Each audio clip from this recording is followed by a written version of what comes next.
Okay, आप लोग भी अपनी ना हेडफोन्स लगा लो।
Okay.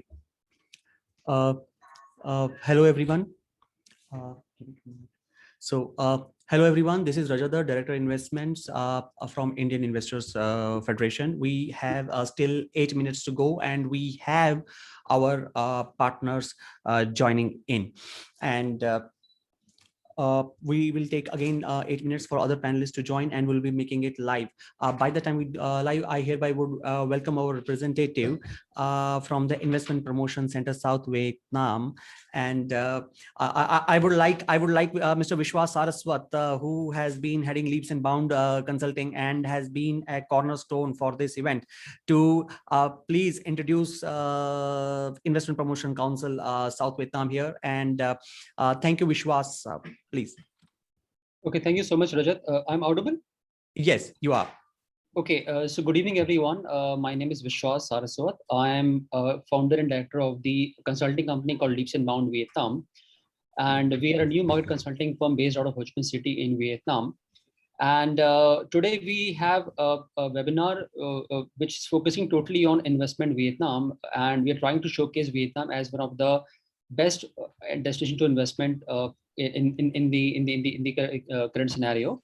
So we have many speakers from the government of India as well as government of Vietnam, along with the different corporates based out of India, Vietnam as well. And we also have Ms. Ha from the Ministry of Investment and Planning, Vietnam government. So when we start this webinar at 4 o'clock India time, then I'll probably explain more about each and every speaker along with the Vietnam economy. Thank you so much, Vishwas, and thank you. We have many of them joining us. The panelists are nearly online, and we are also streaming across 5 different platforms. And again, for those who have joined now, this is Rajadhar, Director Investments from Indian Investor Federation, under the aegis of Mr. Dilip Sharma, and former head for the ASSOCHAM. And we still have around 5 minutes to go. And while we do that, I will take this as an opportunity to thank our brand partners and our speakers from different institutions who have actually took time and have got associated with this event. So yeah, I would really like to thank our brand partners, without which this effort would not have been fruitful, and such august gathering would not have been there. And while we do that, and we have just a second, we would be great. We have now Mr. 𝐕𝐴𝐺𝐸𝐺 again joining back, and in some time, in the next couple of minutes, the ambassador from Vietnam would be joining in. So stay tuned. Stay with us. And Vietnam has been one of, for those who have not been knowing, that Vietnam itself had been one of the largest exporter from the ASEAN region to US.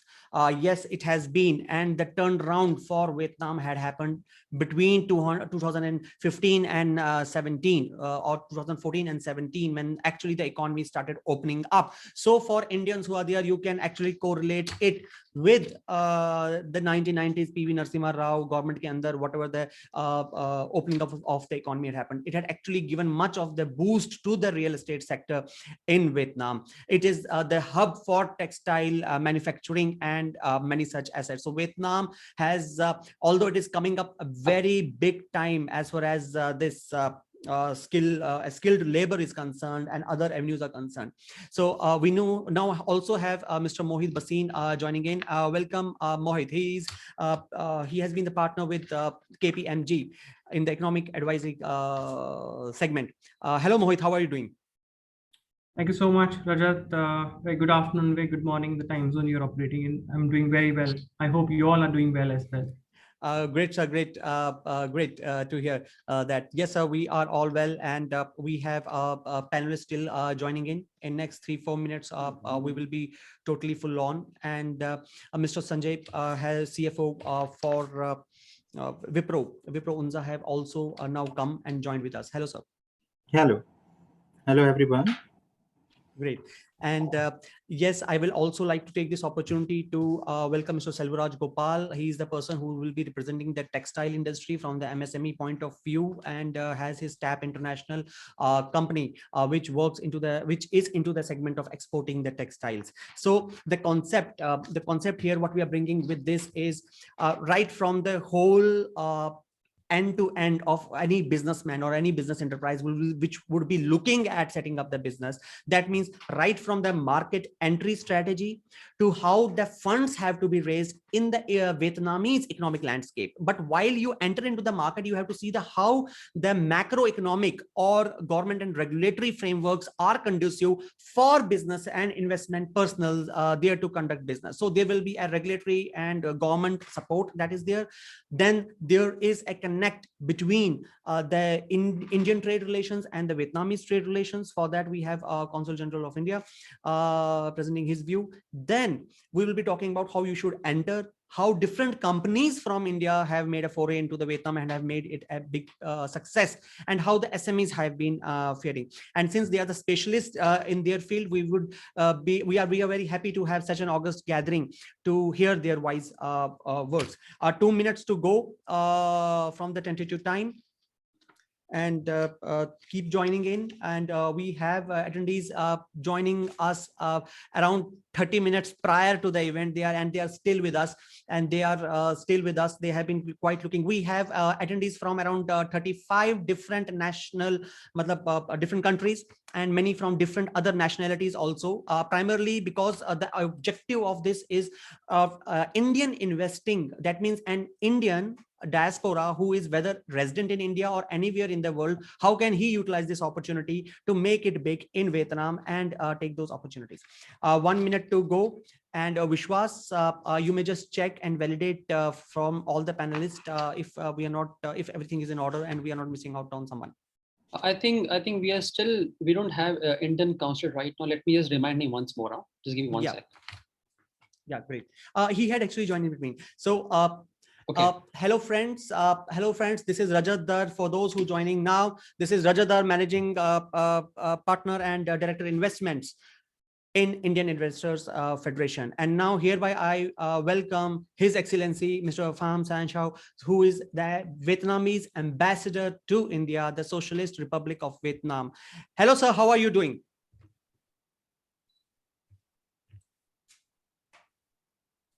There is mute, I think. Okay, it's okay, sir. Namaste. A very warm good afternoon from New Delhi.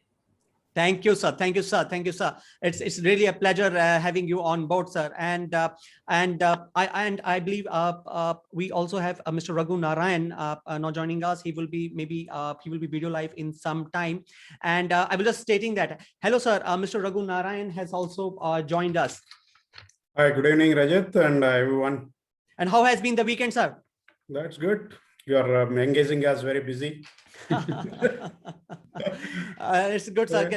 Like there used to be a saying that the sun never sets on the British Empire. So nowadays, since the COVID time has come, I believe the sun never sets down on the business. So in whichever part of the globe you are, it is the business that goes on and on.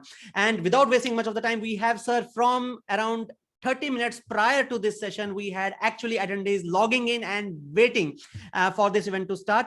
And I would like to take this opportunity to thank you, all of you, to have made it at such a short notice and available on this platform for the event. The objective is iVietnam Invest Vietnam Conclave. This is for those who are joining now, I will just tell you one thing. for any business enterprise, any person who wants to see bigger opportunities and grow bigger opportunities, there are the two options. There's the red ocean and the blue ocean. For any management graduate, it may know what those businesses who had missed the bus in India in 1990s, when under PV Narasimha Rao, the opening of economy had happened. You have a second shot now available in Vietnam. And as example, you can just Google it. While I am saying it, you can just Google it with a tap on your mobile, and you can see when the real estate sector itself was opened there, how the economy opened up, and what the boom the real estate sector itself has seen. So now we have great brands being associated with us. We have the great line of speakers associated with us here. So let me first ask Mr. Dilip Sharma to open with a welcome note, and from there Vishwas Saraswat will take on and with each and every. So we also have His Excellency Dr. Madan Mohan Sethi, Consul General of India, joining us right now. Hello, sir. How are you doing? Fine.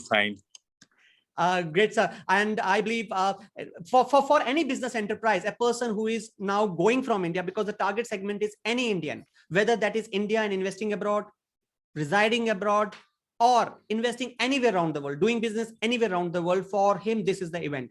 And Consul General of the India is person who actually sees and oversees the relations between the two countries, which go beyond the economic landscape and also into the cultural aspect of it. And he has been very active and very aggressive for the women empowerment, women entrepreneurship, and has been associated with various events. So Mr. Dilip Sharma, sir, I would request you to please start with your welcome note, and post that Vishwas will take on the lead. Thank you, sir.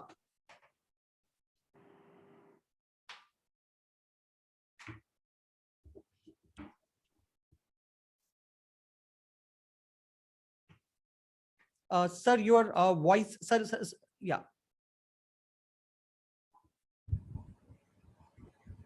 Yeah. Am I audible Yes, now? yes, sir, you are audible now. Please go ahead. Which is being organized by Indian Investor Federation in collaboration with the Embassy of Socialist Republic of Vietnam. We are happy to share with you, we have more than about 1,000 registrations, as Rajat already shared with you. Though when we started this event, we had the India and Indians in mind, but we have participation from more than 35 countries. Maybe the technology, and this is the one positive side of COVID. We see people anywhere across the world can participate in the event. This event is being supported by more than about 25 partners, associations, and chambers who are partners in this event. Now we are very thankful to the investor of Vietnam, Mr. Pham Sang Chau, and the Consulate of India in Vietnam, Mr. Madan Mohan Sethi, and all the speakers, eminent speakers, partners, and associates for this event. Now, talking about Indian Investor Federation in brief, Indian Investor Federation is a non-profit organization representing Indians and global investors who are investing in India, and Indian investing globally anywhere in the world. That's the organization represents. The purpose is to engage, enable, and empower the Indian investor to drive change and shape up the Indian and the global investment ecosystem. Indian Investor Federation is a local and global network of investors, which includes corporate leaders, young entrepreneurs, financial institutions, governments, IF, which is Indian Investor Federations, intends to engage and impact over 20 million investors and stakeholders by 2030. That's our roadmap in the next 10 years. The major activities and objectives of the IF is to guide, mentor, and create investment opportunities for the Indian investors, local and globally, to generate awareness among the investor about the investment opportunities, policy advocacy within the country, outside, wherever it is required, enable all the stakeholders, promote opportunities regarding affiliation, partnership, joint ventures, and investment, and organize various kinds of activities. This is one of them. Now, though we have speakers who will talk of why Vietnam, but from the IF, we would like to talk in brief why we chose Vietnam. As Rajat has already spoken, those who could not avail the opportunity in India way back in the 90s as an opportunity. And I see post-COVID, there's a lot of opportunities why Vietnam has emerged as the destination. It is because of the political environment, competitive labor cost, and improving infrastructure, which makes Vietnam as a preferred destination for Indians and anyone living in the world. I will not take much time. As I said, we have speakers, experts who are here, and we are here to listen to them. So once again, on behalf of Indian Investor Federation, we are very thankful to everyone, the ambassador of Vietnam, our consulate general in Vietnam, all partners, all speakers. Thank you. Thank you, Vishwas, for making it happen. Yeah, Vishwas, now please go ahead and with Ambassador, you can initiate the session. All right. Thank you, Rajat. Thank you so much. So good evening, everyone. My name is 𝐕𝐻𝑒𝐴 𝐸𝐴. I'm an Indian living in Vietnam, and I have a company called 𝐿eaps Consulting based out of Ho Chi Minh City, Vietnam. Well, I would like to point a couple of things about Vietnam economy before we proceed with His Excellency Ambassador. Well, Vietnam first economy reform started way back in 1996, called by the name of Doi Moi. Now, Doi Moi is a Vietnamese name which means renovation or restart, or maybe sorry, or renew. So the objective to have Doi Moi was to create a socialist market economy. And since then, Vietnam has never looked back. Vietnam has everything which an investor look for in terms of the infrastructure, in terms of the stable government, in terms of the cheap labor. And because of this US-China trade war, Vietnam has got many companies which exist China and moved to Vietnam.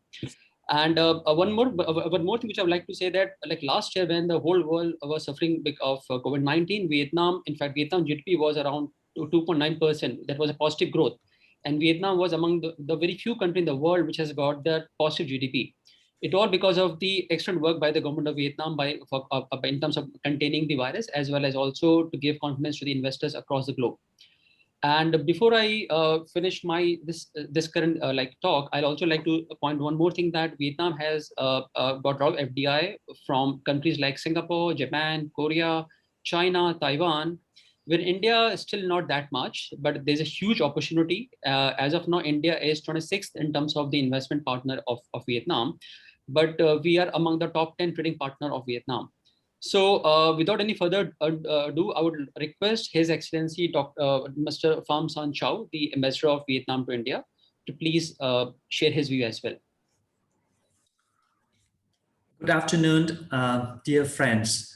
Dear Mr. Matham Sethi, Consul General of India to Ho Chi Minh City, dear Mr. 𝐕𝐻𝑒𝑎𝑠 Sarawat, dear Indian friends, let me begin by thanking you very sincerely for creating this platform, which is very useful for us to share information about investment environment in Vietnam. I believe that since this is a sort of semi-formal conference, I would like to take this opportunity to share with you my personal reflection about why Indian company should invest in Vietnam. When I took over the responsibility of Ambassador of Vietnam here in India 2.5 years ago, my predecessor, during a handover ceremony at the Ministry of Foreign Affairs, says that he has tried a lot, but one of the few areas he failed is that he's not able to draw into Vietnam any major Indian investor. And that remark is so shocking for me, since before this post, I was ambassador in the EU in Brussels, where I have been able to, with my team, negotiate the free trade agreement deal between the European Union and Vietnam, and where I have been able to draw into Vietnam a lot of European companies, and particularly Belgian companies. So I asked my predecessor, what is the problem that not many Indians willing to invest in Vietnam? And he said that there are a number of reasons. perhaps the most important reasons, according to him, is that India is not a capital exporting country. Or number two, perhaps because Indians don't understand very well about Vietnamese market. And now I think we have a number of good signs for Indians to go and invest in Vietnam. The first time has been said earlier by Mr. Vishwas Sarawat about the economic growth of Vietnam 2.9% despite the pandemic. And at the same time, I believe it is also very important. And in this regard, I would like to head off to him is we have the new Consul General of India to Ho Chi Minh City, Dr. Mahan Sethi, who is a very dynamic person. Since he arrived just more than 8 months, I saw a huge change. I've seen him in different webinar, investment and seminar, event, connecting the business community of two sides, especially in the South. Since his jurisdiction of consular affairs covering all southern countries. So he has approached them and he tried to sell Vietnam very well, for which I'm very grateful. So I think that number one, you have a very good macroeconomic situation in Vietnam. Number two, you have someone who is ready, who is already there ready to help you when you want to enter into the new market. Number three, I believe that my team here in Vietnam, in New Delhi, we have set up a team we call Investment, Economic and Tourism team, which is composed of different representatives from the Ministry of Trade, Industry, Ministry of Science and Technology, Ministry of Foreign Affairs, and we try to set a number of targets of trying to bring some companies into Vietnam. And what I'm most pleased with is our ability to bring HCL, a third biggest important technology company, into Vietnam. And I hope that I saw on the list Mr. Ravi who speak on behalf of HCL. He may share the story of startup of HCL in Vietnam, but this is also paving the way. And during the 1.5 year over the 1.5 year pandemic, our embassy have been very helpful to many Indian companies. The first thing we try to do is try to bring them back to Vietnam using different way of getting them there, either IndiGo or Vietjet or Vietnam Airlines, either is a Barabat mission flight or a repatriation flight. So many Indian business people have been able to get back to run their business. And even some of them are exploring the possibility of doing business in Vietnam. Having said that, I emphasize the third element in addition to the very conducive investment climate in Vietnam. We have the helpful Consul General in Ho Chi Minh City, a very helpful ambassadors and embassy in Hanoi, and you also have our available service always to you. Now, I want to move to the second set of my reflection is that what you will know why you should invest in Vietnam. I like very much the remarks made by Mr. Raj Gopal that if you miss the first opportunity of opening up India in the 90s, this is the second opportunity that you should not miss. But I believe that yes, there are so many opportunities for Indian business to do in Vietnam. And I share with you just one figure. In terms of foreign investment, India, with the size of the economy, I think more than 10 times the size of economy of Vietnam, has been able to draw into India $82 billion FDI, foreign direct investment, in the year 2020, which is a huge success of the Indian government. Whereas Vietnam, at the same time, we have been able to record nearly 30 million, which is 1/3 of Indian success, which means that Vietnam is always a very attractive investment destination. Now, what should we do? I think that for all those who participate in this webinar, my suggestion is that if you are really interested in Vietnamese market, please give me a call. I'm ready to share with you my personal phone number and WhatsApp so we can discuss, so I can help you in details. In the same way, we have Mr. Ravi company in Nam Định to get back and to increase investment. In the same way, we have the coffee, international coffee, to increase its capacity from 35 to 50 million US dollars in coffee processing in Đắk Lắk. In the same way, we have the rice oil company of Mr. Mothi in Cần Thơ province to increase the production. So I think that it's better we have very small head-to-head. Now, I want to conclude by suggesting the 3 areas I think that it is very attractive. Of course, you can invest in other area as well. But the first area I believe that this is very attractive is the pharmaceutical industry. Over the past week, I'm trying to negotiate with biotech based in Hyderabad, as well as Serum Institute based in Pune, in order to purchase a vaccine for Vietnam. And I also stay in constant contact with Mr. 𝐒𝐴𝐚𝐥𝐢𝐬𝐿, the Foreign Secretary, and other leaders of India in order for the potential of purchasing of vaccine made by India to Vietnam.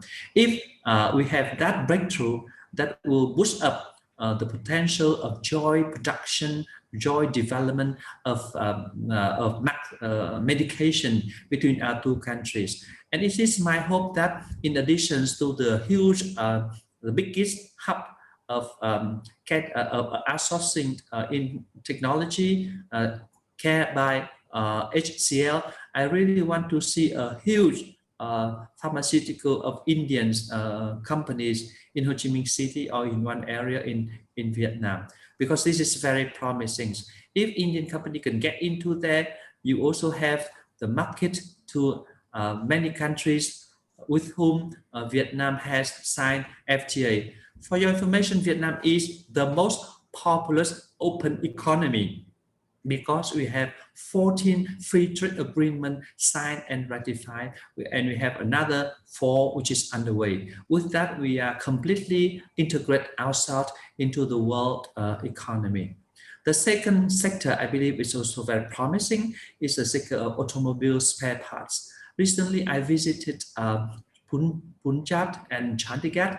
I met a number of automobile companies, and I see that there are a lot of opportunities in this sector in Vietnam, because at the moment we are just doing the assembly of imported spare parts from some big brand, automobile brand from Japan, from Korea, from USA. So we are missing supporting industries. And this is the area my government give a huge priority. And the third sector, which is also, I believe that it is very important, is the sector of technology. Technology like HCL, but when HCL comes into Vietnam, it does not mean that HCL will take over all the market, because at the moment, the top priority destination for economic growth in Vietnam is digital Vietnam. In the same way, Prime Minister Modi would like to have digital India. So if any company, let's say, who can develop different apps, I think the market of Vietnam is very, very much welcoming it. We are talking yesterday with my team about COVID. We are amazed to see Indians with 1.3 billion people using application of COVID in order to check in and sign up for vaccination. And this is so advanced and so digital. So I think that that area, if you apply in Vietnam, that you can sell it easily, and that bring you very far. And that is the where you have high technology. So with that, I really hope that this platform is useful to you.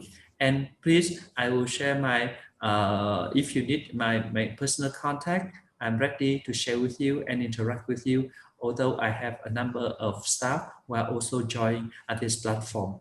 Thanks again, the organizer, for creating this opportunity that help to boost the economic cooperation between Vietnam and India, and that will serve also food for the potential for the 26th talk between the Speaker of India and the President of National Assembly of Vietnam, and subsequently to the two leaders of Vietnam in the month to come.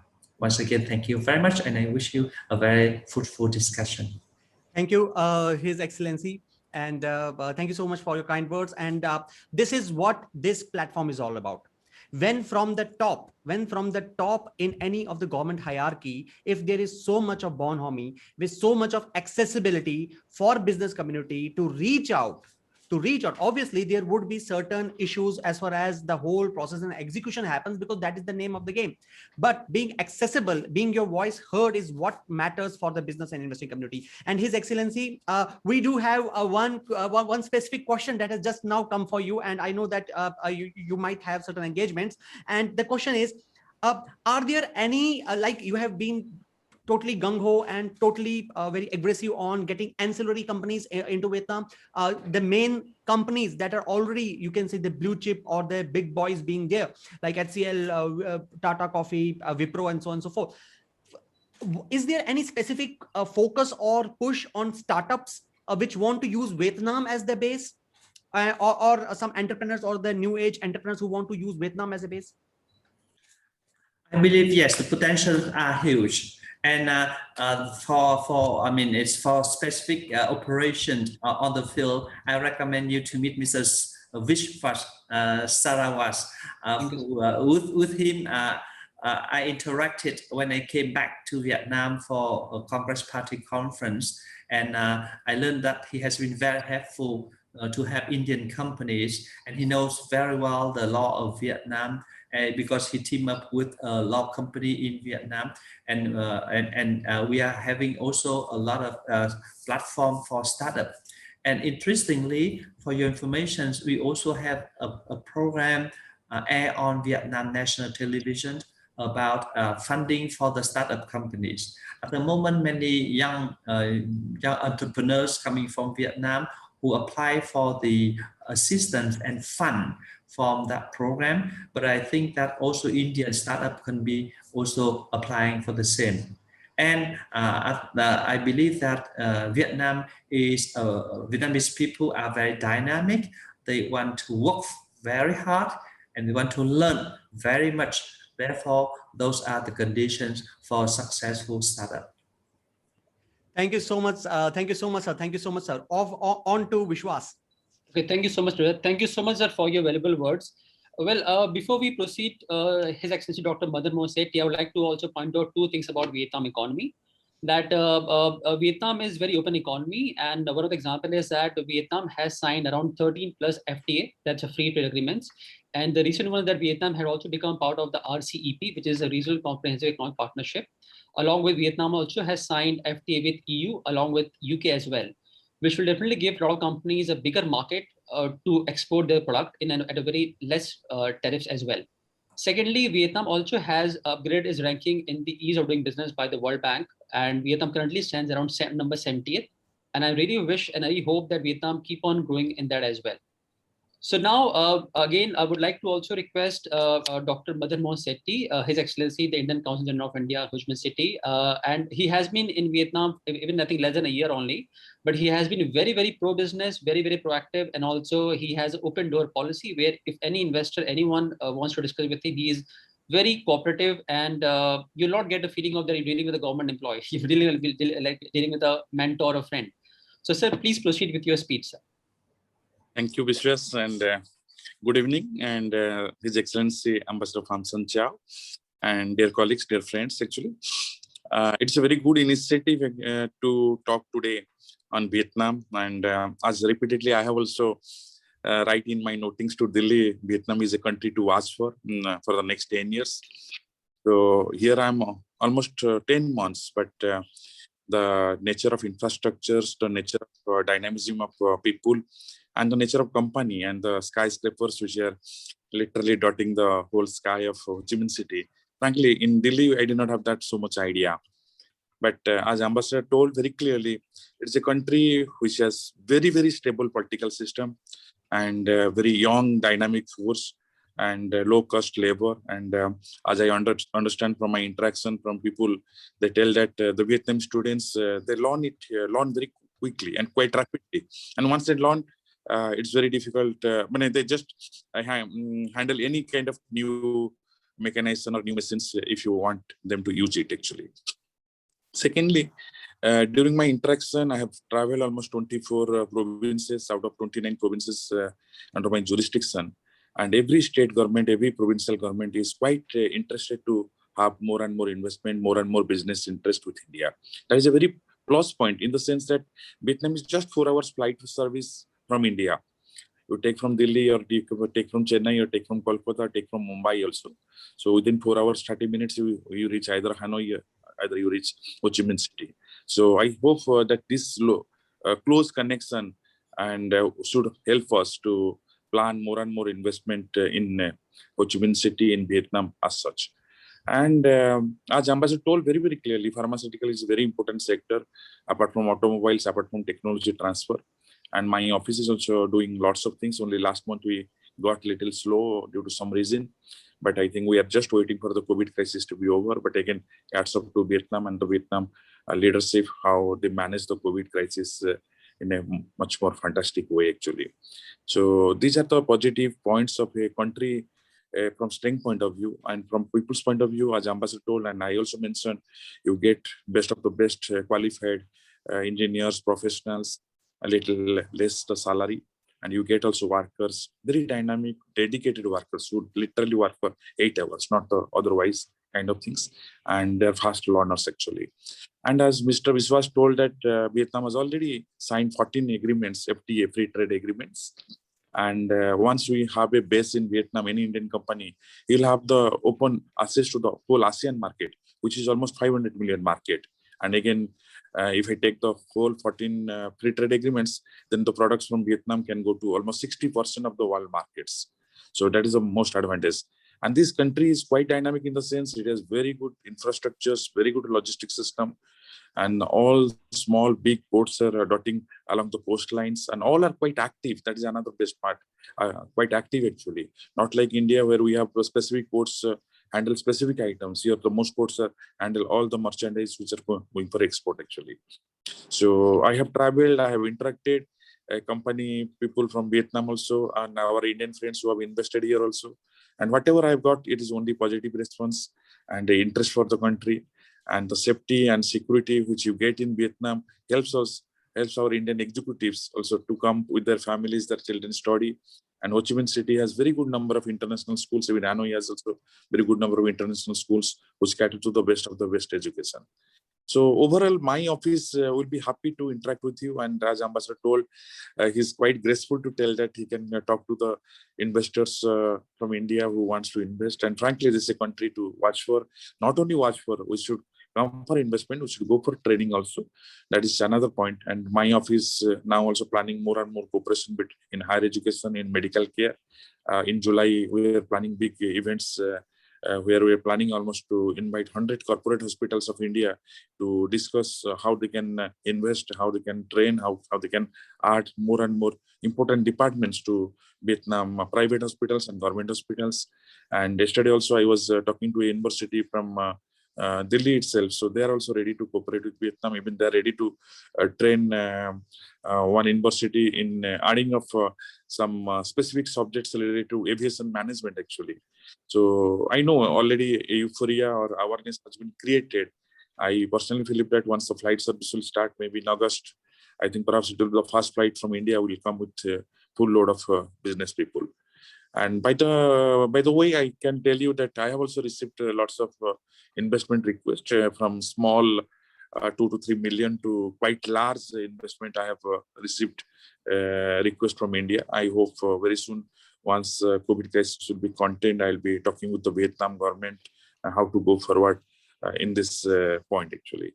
So I must compliment Mr. Biswas. I think this is a wonderful initiative, and Vietnam is a good friend, old friend, and a very trusted friend from history time to modern times. And I know also my foreign ministry has lots of engagement across lots of areas, whether it is agriculture, whether it is advanced science technology, whether it is IT, cyber security. And Vietnam is also quite active member of ASEAN. And from political side also, India has lots of interest in Vietnam also. So I invite the members today who are listening, actually, if you have preliminary questions just to know about Vietnam in more details in any sector, and please write to us. We have staffs who will connect to you within 24 hours, that I can assure you, and we'll send you all the information. And I'm here any moment. You can disturb me. You can send me a WhatsApp if you want to talk to me on any of your plan to do business or investment here. So thank you all of you again for listening to me. Thank you so much, Dr. Madan Mohan Sethi ji. And it's you have reflected also from the personal side of, or you can say the cultural part of the business. So there is a query and there's an aspect. Say, for example, we know that the real estate itself as a sector has opened up, and it has also seen a boom. And when any business enterprise decides to go and do business in Vietnam or any other foreign country, it's like getting implanted there, getting the ground. And I believe, because for the outsiders who don't know how the new territory or the new world works, there might be certain concerns. So one is with regard to the real estate, because I believe one can have the ownership of the apartment but can't have the ownership of the land. And similarly, in any housing society, there is also limitations of how many foreigners can come and stay. But how has been your personal experience over past? Because we have got certain queries. Okay, there are so ifs and buts in terms of the regulations, how to follow. So how it has been over the past 5 years, if I may ask, and you may give people a glimpse into that aspect. No, I can just tell you, in Ho Chi Minh City, it's a mega city, having a population of perhaps more than 1.5 crores. And the area where I'm staying, I think not only I am meeting more Vietnamese friends, but lots of expats. And I can also tell that in Delhi, we may not have so many experts, frankly. Delhi, except diplomats, I don't think we have so many foreign companies or foreign executives here. But here, every point, and they have so well gelled together. I meet honorary consuls who are here for last 40 years, literally, last 40 years. And they have seen Vietnam 1980 onwards. And they just tell me only one word: fantastic, mother, fantastic. Our experience is fantastic. And about property, you see, these are things which, again, here they give you long term. I have never seen or had a murmur from any businessman who have raised this point. And this is something related to Myanmar also, where I had worked for 5.5 years. Myanmar government also gives you either 35 years lease or 70 years of lease. I'm sure in Vietnam also it is something same kind of things. Although I don't have so much clarity, I can send you here. But from business point of view, I don't think that one needs a property of 200 years actually. You have to come, you get the best school, you keep your children here. People used to go a little bit away from Ho Chi Minh City, which are little cheaper than Ho Chi Minh City. But again, as I told you, the infrastructure is so fantastic. Within 5 hours, I used to touch 600 kilometers up to central Vietnam. The roads are so fantastic, so nice. So I don't... Yeah, great. Thank you so much, Dr. Sethi. So for all of you who had been quite in dilemma, how culturally and how as far as the cultural acceptability is concerned, getting the roots there to set up, because you are setting up the business, you are growing up, you need a place. So now Dr. Sethi has put all your apprehensions to rest. On to you. Thank you so much, sir. On to you, Vishwas. Thank you so much, Rajat. So, Dr. Sethi, thank you so much for your speech as well. Well, I think I totally agree with Dr. Sethi that in Vietnam, the Vietnamese have, they are very sweet, very welcoming people. I've been here for almost like close to 4 years now. And for me, it's feel like a home. And I would say Vietnam is like a mini India.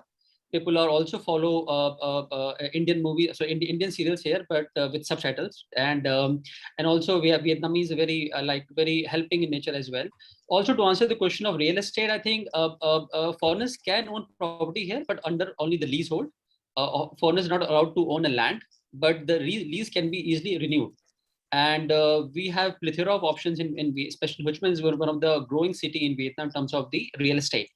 And I think one more thing that that Vietnam also has a solid GDP. In fact, for this the last quarter, Vietnam had around GDP of around 4.48%, which is like a huge thing.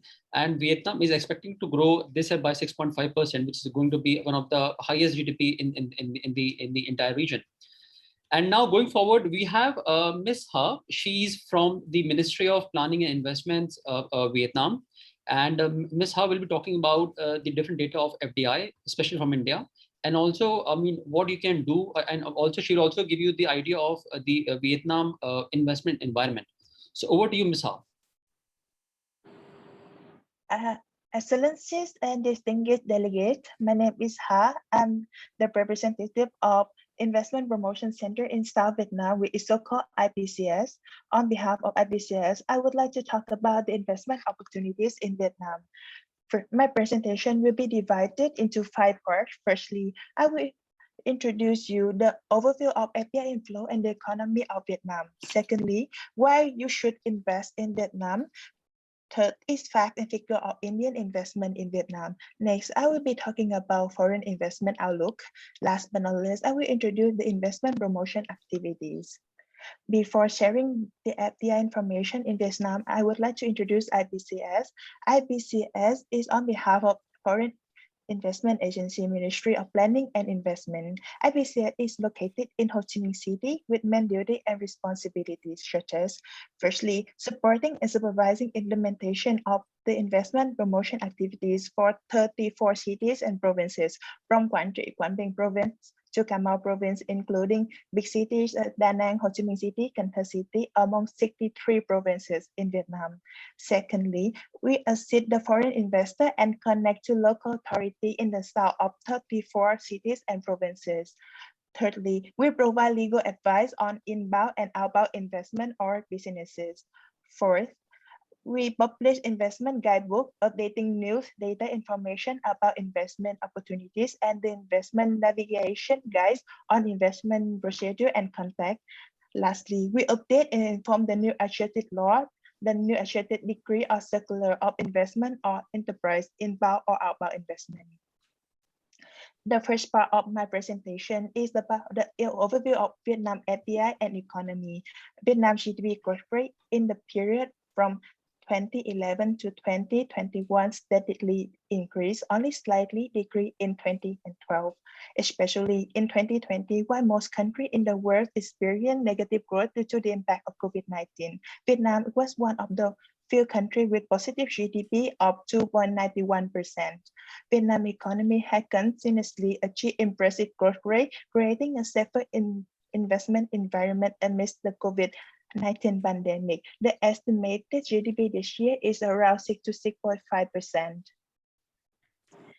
Next is the overview of FDI in Vietnam. Currently, 140 countries and territories have invested in Vietnam with total of 33,615 projects. Accumulated registered capital reached around 396.86 billion USD, and total disbursed foreign capital is around 240 billion USD. Total registered FDI until 20th May 2021 is around 14 billion USD, as you can see on the chart.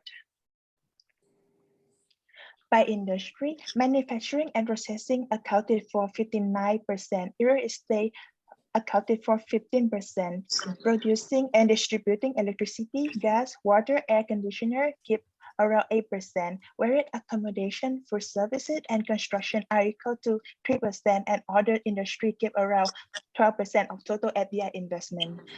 In Vietnam, the top FDI investors are South Korea, Japan, Singapore, Taiwan, Hong Kong, British Virgin Islands, China. And FDI inflow are mainly allocated in the South Vietnam, such as Ho Chi Minh City in the South Vietnam, Bình Dương in the South, Hanoi in the North, Dong Nai in the South, Bắc Ninh in the North. Based on the chart of our Foreign Investment Agency, FDI inflow mainly concentrated into the South Vietnam with approximately 52% in the end of 2020. According to the data from FIA in the first 5 months of 2021. The realized capital increased by 6.7%. The newly registered capital, attractive capital, equity capital, and share purchase increased by 0.8%, including the newly registered capital increased by total 18.6% compared to the same period of 2020. Attracted registered capital increased by 11.7%. Export by FDI firm, including the crude oil, increased by 36.5%. And FDI sector contributed to total national trade surplus of 131 million USD. Secondly, I will talk about why you should invest in Vietnam. Amidst the pandemic, Vietnam has still proved to be an appealing destination for foreign investors because we have stable social and political environment, steadily high economic growth, competitive production costs, abundant human resources, golden population structure, potential market with a population of 100 million, extensive international integration, and we also have the very open policy with many competitive incentives in which the legal system are improved constantly to keep pace with the global development. And lastly, we have strategic geographical location. Moreover, Vietnam has free trade relations with 55 countries, of which 15 countries are G20 members. Today, we have many real multinational corporations invested and expanded production chain in Vietnam, such as Amata, Microsoft, Intel, Samsung, Tata, Rolls-Royce, Lotte, Sumitomo Japan, and Apple. Next, the third part of my presentation is about facts and figures of Indian investment into Vietnam. India is the 26th largest FDI in the total country and territories investing in Vietnam. Although India is one of the major trading partners of Vietnam, you can see that the investment inflow had decreased gradually since 2017. In the first 5 months of 2021, the total investment inflow from India is 11.79 million USD with total 8 projects in 2021. Although the current wave of the pandemic impact tremendously on the economy, IPCS have positive forecasts of Indian FDI in Vietnam with the increases in all investment promotion event and webinar like Invest Vietnam 2021. Thank you so much. Next, there are total 301 valid project and total of 909.14 million USD of Indian investment in Vietnam, in which Ho Chi Minh City account for 166 valid projects with 81.57 million USD. Although Ninh Thuận province have 4 valid projects, but it accounts for 195.1 million USD, the largest amount of investment registered capital. Bình Dương is one of the attractive destination for Indian investors, accounting for 189.64 million USD in total 10 valid projects. Next is the distribution by industry of Indian FDI. It was shown that FDI inflow mainly concentrated on the industry as manufacturing and processing, accounting for 51%. Next is the producing and distributing electricity, gas, water, air, with around 26%, mining 11%, agriculture, forestry, and fishery keep around 7%. Wholesale and retail preparing service take only 2% of the total investment, but have the highest number of valid projects of Vietnam, 126 valid projects.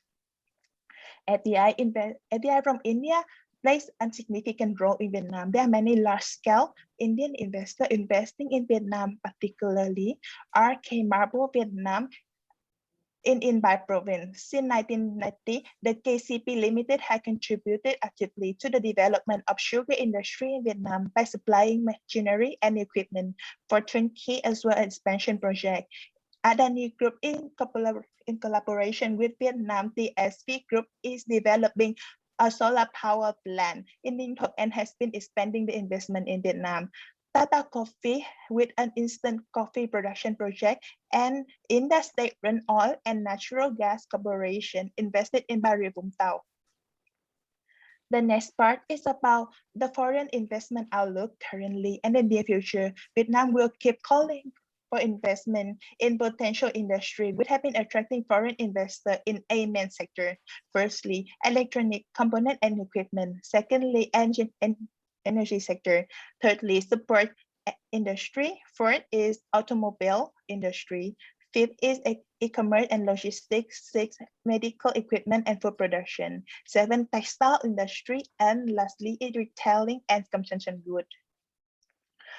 The government in Vietnam has two main strategies for FDI cooperation. Firstly, government will actively and selectively attract foreign investment based on different criteria regarding quality, efficiency, technological advancement, and environmental friendliness. Secondly, the government prioritizes calling for high-tech technology with modern administration system, pervasive effect, technology transfer, and connection to the global supply and value chain. For the investment orientation in the south of Vietnam, we will focus attracting FDI in 8 key sectors such as high-tech agriculture, food processing, renewable energy, supporting industry, infrastructure, real estate, logistics, tourism, and social services. Especially, these are 8 key sectors which are supported with many policy and incentives such as corporate tax and exemption for using land and export duty depreciation. In order to prepare for the FDI inflow, Vietnam government have many initiative solutions such as expanding industrial land area, focusing on high-skilled worker training program, developing capacity of electricity energy, promote support industry to integrate into global supply chain and attract investors using the products from the support industry. We develop more incentivized and favorable institutional framework to keep pace with the global market and compete with other nations in the region. And lastly, we have a task force to promote FDI cooperation. Next, you can see the corporate tax income among Asian countries. The rate is for 20% is one of the main attractive points of Vietnam to attract FDI inflow. More importantly, Vietnamese government have many specialized incentives in each region in the country and favorable policy for investors from local authority. So that if you want to have any project or want to find any information about the investment in Vietnam, please contact IPCS. We will give you the brief introduction and the clearly policy in each region in the south of Vietnam. Lastly, I will talk about investment promotion activities. IPCS is authorized the website by the Ministry of Planning and Investment in Vietnam. You can have a look on our website, ipcs.mbi.gov.vn. You can see official information of local authorities such as the calling for investment project, the socio-economic information in the provinces, legal and regulatory framework in the investment enterprises, the database from the Ministry of Planning and Investment, etc. IPCS group the daily activities, upcoming event, webinar, and training course in the new laws. You can see the Invest Vietnam 2020 is on our website, so we can support and promote all the webinar that our partner collaborates and send us. IPCS is proactively collaborating with many diplomatic organizations and international associations. We had the meeting with Consul General of India, Dr. Madan Mohan Shetty, and suggested some activity in 2021. First, we will promote the relationship with local authority by organizing trips to provinces to the south and meet and discuss with local authority, connect Indian investors with local authority directly. Secondly, we will organize webinar on new laws and investment and enterprises. Thirdly, we will actively collaborate in the investment event and meeting. Both organization will support Indian investors investing in the South Vietnam and supporting Vietnamese investors investing in India. IPCS also have a lot of meeting and join a lot of promotion activities and events such as the investment opportunity in Vietnam organized by InCham in April 2021. And we have discussion with a lot of Indian company and investor and consulting companies such as Adani, Top2, and Axis. IPCS is the representative of foreign investment agency, so that IPCS will support foreign investors to invest in Vietnam and even outbound investment from Vietnam to India. To connect with us, you can send email, go to IPCS website for further information and connect with us. Thank you and goodbye. Thank you so much, ma'am. And I believe because it say that in business, it is not literature, it is actually the numbers which speak. And thank you so much of the IPC from South Vietnam has put so much numbers and so many numbers on the board. It would have got all the apprehensions down into the grave. And thank you so much, ma'am. Although it got quite heavy, but those who are businessmen are good with numbers, and I believe it would have instilled a sense of comfort, conviction, and faith in Vietnam and its initiatives towards it. Thank you so much, ma'am. And I have no words to ask you anything. You put so much things on the table. Thank you so much, ma'am. And thank you so much. And on to you, Vishwas, now. Thank you so much, Rajat. Thank you so much, Ms. Ha, for your detailed presentation of all the data and all statistics. Well, I agree with you that if you look at the Vietnam FDI, the Samsung is one of the biggest FDI company into Vietnam. So far, they have invested around close to $17 billion into Vietnam itself. And one more thing that for all the investors, the Vietnam government actually has also created 4 key economic zones across Vietnam, which consist of 24 provinces. And those key economic zones have the majority of the natural resources. So I'll be talking more about this in my next session of this webinar. But now I would like to also go to Mr. 𝐕𝐺𝐸𝐺. He is the Resident Director of 𝐻𝐶L Vietnam. As we all know, 𝐻𝐶L is one of the renowned company back in India, and one of the top 3 IT companies in India. And 𝐻𝐶L is so far as one of the biggest investments from India to Vietnam. And they have a huge plan of expansion as well across Vietnam. So over to you, Mr. 𝐕𝐺𝐸.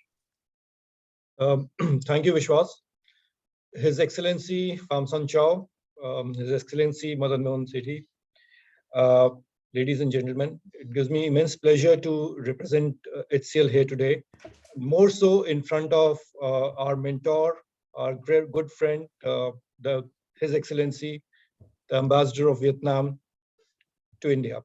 Without his personal efforts, his guidance, 𝐻𝐶L would not have been a success in Vietnam, which we have been.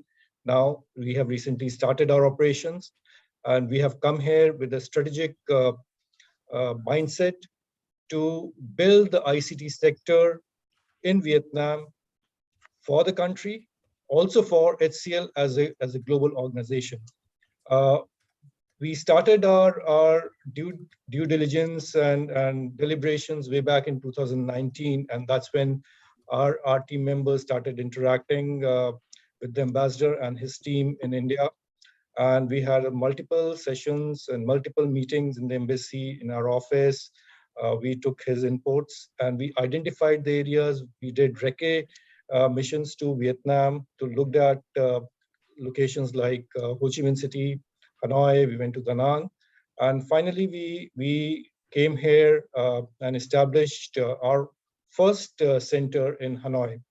I have got a small presentation which I will take you through, which talks about what was the mindset of 𝐻𝐶L to come into Vietnam, how we are leveraging it, what we want to do, and how we want to make sure that Vietnam is going to achieve the status that it has achieved in other areas, non-IT services areas. It gets the same status in the IT services area as well. So with that, let me just start my presentation. Yes, sir. You can share the screen. Yeah, let me know if you're able to see the screen. Yes, sir, we are. Okay. You can make the full screen now. Yeah. Great. So most of the things have been covered, and the ambassador and the representative from the MPI has also spoken about it. What attracted 𝐻𝐶L to come to Vietnam? Apart from the goodwill that we already had generated, and we were getting the support from the embassy, we did our due diligence. Our team came here, looked at the country. We relied on third-party assessments also. we got one of the big 5 consulting companies to do an assessment for us. So the objective is, it's a consistent and high GDP growth rate, low inflation country, which has young demography. And it is the ideal location for an outsourcing destination in Asia. More so because it's got a robust IT industry of around $12 billion. Now the data is like 2019. We saw a dip in 2020, but I'm sure, this is the data we should be looking at. More so, what really impressed us was the education hub with 419 odd universities and colleges. There's a strong focus on education by the government of Vietnam. And we have been to multiple universities, multiple schools where we evaluated the students, we conducted tests, and we found that the Vietnamese students are actually better than Indian students in certain areas. And more so because the mathematics, which is a subject that is made compulsory till grade 12. So that was one thing that led us to think about the logical reasoning and the STEM subjects that are being taught in the country, which is of immense importance to us. The second was the Vietnam advantages that we looked at. The workforce, 95% literacy rate. The infrastructure that has been put in place, power, uninterrupted power, the network, the road networks is fantastic. I have traveled up north, I've been to the middle, then I've gone from Ho Chi Minh City to way down to the south. Excellent road networks, the growing IT talent pool that we are having. And what we are also seeing is, in current situation, Vietnam is the ideal location as a business continuity plan site, or BCP site, to de-risk the focus that many companies are facing in other areas. And as we speak, we have got some of our customers who have operations in China that they want to de-risk and they want to bring it to Vietnam. Global connectivity was another, an attractive option for us. With Indigo, with Vietjet, a direct flight that is there between Delhi and Hanoi and Delhi and Ho Chi Minh City, prior to COVID, obviously.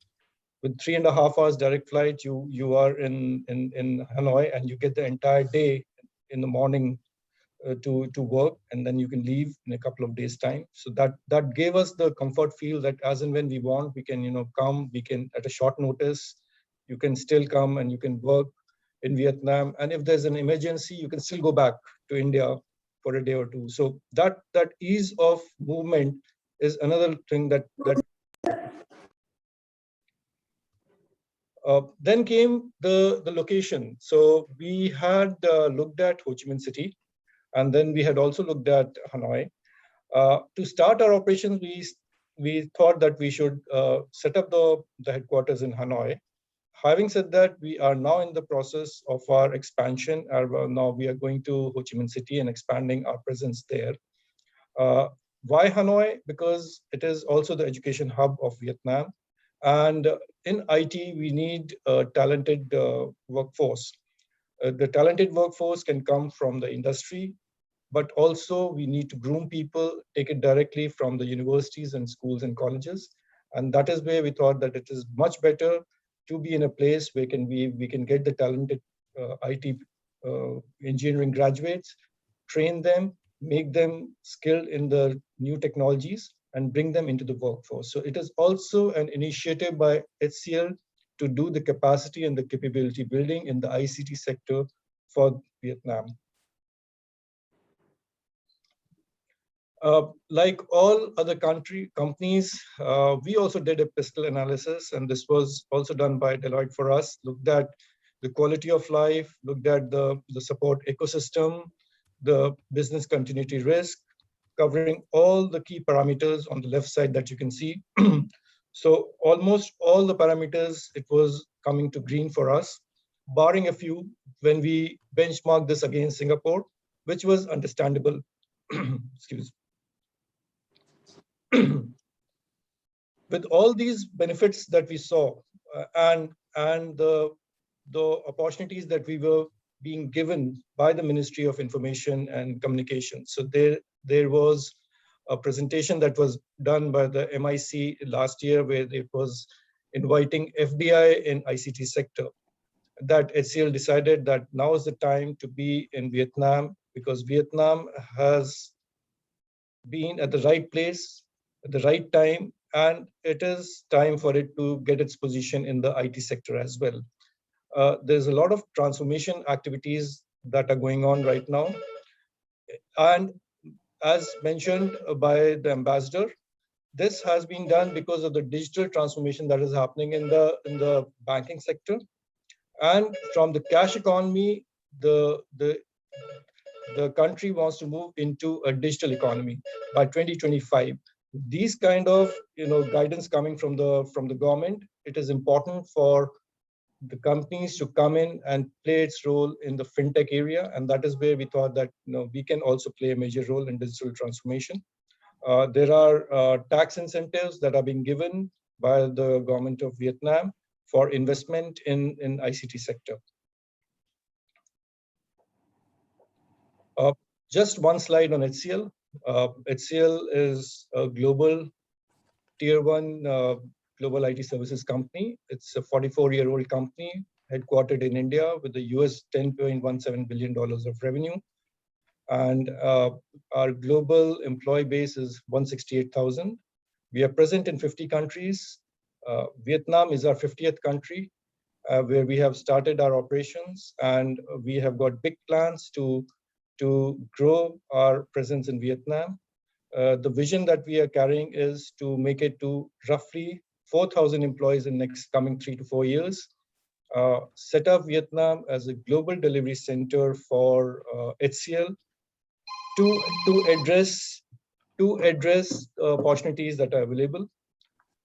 This showcases the work that we are bringing to Vietnam. On the left side, the blue are the industry sectors for which HCL is going to be doing the work, where we have got the projects which we are bringing to Vietnam to be delivered from here, from banking, utilities, CPG, retail, insurance, manufacturing, automobiles, pharmaceuticals. Again, like what the ambassador mentioned about the healthcare, the pharmaceuticals, and the automobiles industries. HCL already has a focused area in that, and we have already started delivering services from Vietnam to our global customers. As we speak, we have got around 20 customers for which we are already doing the delivery. On the right side are the typical IT services that we are bringing in, from applications and systems integration services to engineering and R&D services, IT infrastructure management, and also the products and platforms business that we have been developing over a period of time. So what we look at Vietnam is threefold: Vietnam for global, Vietnam for Asia, that is the regional, and Vietnam for domestic or local. So with that, I would like to end my presentation. We have had a very good experience in setting up our operations. As we speak, we are expanding. Every day we are adding new people into our team. We have got partnerships with universities with whom we are engaged in training and skilling the students who are going and coming and working for us. On the left side is our Hanoi headquarters. Similar to this, we will be expanding in Ho Chi Minh City very soon. In the next 6 months' time, we'll be having at least 300 seaters over there. And as a part of my immediate responsibility of cultural integration, we do celebrate all the festivals together, be it the Vietnamese festivals or the Indian festival. And this is the Holi celebration that we had in the office. Awesome, sir. Thank you very much, Vishwas. Over to you. Great, sir. Thank you so much, sir. Mr. Ravi Vajpayee, you have told so much and on the various aspects of your own experience with HCL Vietnam there. Now, because your core expertise has been into the market entry strategy, capacity building. And since your company also has experience across diverse geographies, there are a couple of concerns I would like to bring forth to you, which might be voiced by many people on the board. And first thing first, while it will be very easy and convenient for a big shot company or the big boys to make it in, because they have time, energy, and resources to even take time. Normally, we can understand while in the last 3 to 4 years, Vietnam has pulled up a graph like anything. So normally from the MSME perspective and based on your own experience, how much time normally it would be taking a company to set up that business there, as an example, and what approach, and not I will not go into the normal technicalities of it, how much days it will take, what are the regulations that can a consultant do, that can a leaps and bound consulting do. But from a business head point of view, a person who has led the entry strategy, what is the key insight that you would like to tell to the business community? So a couple of things. If anybody from India wants to start, and there was a question asked on the startups. So it's basically, why do you want to come into Vietnam? Do you want to come into Vietnam to just do your outsourcing business, or do you want to come into Vietnam to exploit the low cost wages, or do you want to come to Vietnam to do something much more? We have come to Vietnam to set up HCL as a high-tech enterprise because we see Vietnam has the potential of good, researchers, PhD candidates. In fact, we have got at least 4 or 5 PhD candidates who were working overseas, who came and joined us because they want to work in Vietnam. We are bringing in new technology areas like IoT, artificial intelligence, blockchain. Industry 4.0 is again a very focused initiative by the government of Vietnam. So it is all about what you want to do. HCL is very clear that, yes, we have been doing business in services sector, but we want to leverage Vietnam, build the capacity, build the ecosystem in Vietnam for high-tech business. And from Vietnam, we want to service other geographies like Japan, Korea, and Taiwan. So I'll leave it to the individuals. What is it that they have in mind and how they want to leverage it? There is an incentive that is given by the ministry. Great. Thank you so much. Yes, I believe there have been different incentives given by the industry, and also there are certain sectors in which there could be a completely 100% ownership of Indian businesses. So if you are an Indian businessman or entrepreneur, or you are a MSME or SME and you're going to set up the business there, you can have 100% ownership of it. The only catch that is that you need to have a resident director there who would be a Vietnamese person, if I'm not wrong, and Vishwas may correct me because for me he's the Dronachari here, so guiding all of us through the same. So this is the critical element, and I believe there is one aspect, because you have seen as far as taxes are there, taxes are attractive in certain segments. There are also tax incentives, there are also promotions by the government, and I believe is there also a clause whereby if a company is in a certain sector, and if it is, and maybe Ravi or Vishwas, either one of you can answer it as deemed fit. So if there's a company in a certain sector and it is taxed, say for example 20%, if it is in the main city like Ho Chi Minh City or Saigon, and wherever the same business is being done in some of the remote areas, or in the tier 2, tier 3 cities, or even the remote areas of the Vietnam, there would be another taxation. Is there also an alternative? Because I was going through some of the taxation aspect. So after you, Ravi, first. So on the IT side, I can talk about the taxation and the incentives that are available from the ministry, but then I'll leave it to Vishwas to talk about the other things. Typically, there are two ways of getting your tax incentives. One is by declaring and showcasing that you are a high-tech enterprise in Vietnam. So you get the necessary approvals from the Ministry of Science and Technology, where once you have been designated as a high-tech enterprise, you'll get a tax incentive. Also, depending upon the location, if you are in a special economic zone, which comes in a high-tech zone kind of a thing, that is there. The second is from the IT services and software perspective, you can get the incentives coming from the Ministry of Information and Communication. So they have some guidelines. There are certain circulars available. basis the kind of work that you're delivering from Vietnam, which includes the entire life cycle of an application software development, if you are able to showcase that you're doing the entire life cycle, starting from the requirements and going all the way down to coding and then support, you are eligible for getting the necessary tax incentives. Great. Thank you so much. On to you, Vishwas. Vishwas, are there any exceptions for taxation in the same segment or industry based on the geographical locations within Vietnam? Well, Rajat, more or less it's same tax rate, which is 20% across industry. But if in case you want to set up your manufacturing unit in one of the industrial park in Vietnam, so then you may get some tax incentive for the next 3 to 5 years, depending on the province and all.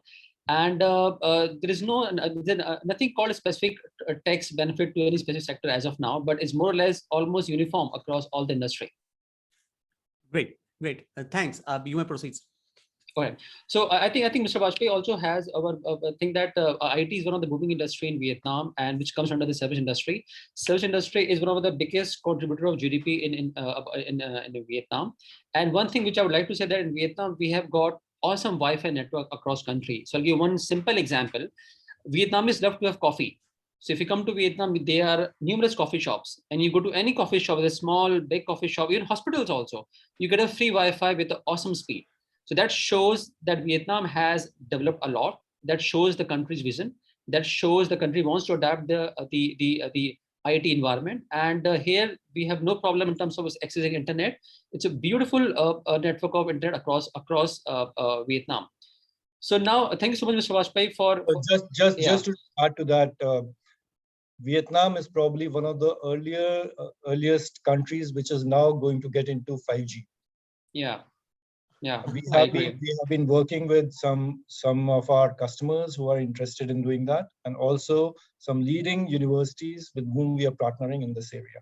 Right, I totally agree. In fact, before I moved to Vietnam, I was living in Singapore. Singapore also doesn't have such a strong IT network the way Vietnam has. Correct. So now going to Mr. Mr. Sanjay Jain. He's the CFO and the HR head of 𝐕pro-𝐸nza. 𝐕pro-𝐸nza is one of the leading company into FMCG in Vietnam, and they have a office in a province called Binh Duong. Binh Duong is one of the leading province in terms of FDI in Vietnam. So over to you, Mr. Jain. Sir, you have to unmute yourself, please. Thank you, Vishwas. Thank you so much. And good evening to His Excellency, Mr. Ambassador of Vietnam, and our beloved Mr. Madan Mohan Sethi, Consulate General of India, and the other panelists, as well as the huge crowd which I can see in the participation in this conclave. We are really very, very happy to showcase that how this 𝐕pro is working in Vietnam, and this may be helpful for our participants. So quickly, I would like to show that what 𝐕pro Vietnam is, and later on I will give you some bites. I think that will be helpful for you to take some decision on the investment side from this side. Let me quickly share this presentation.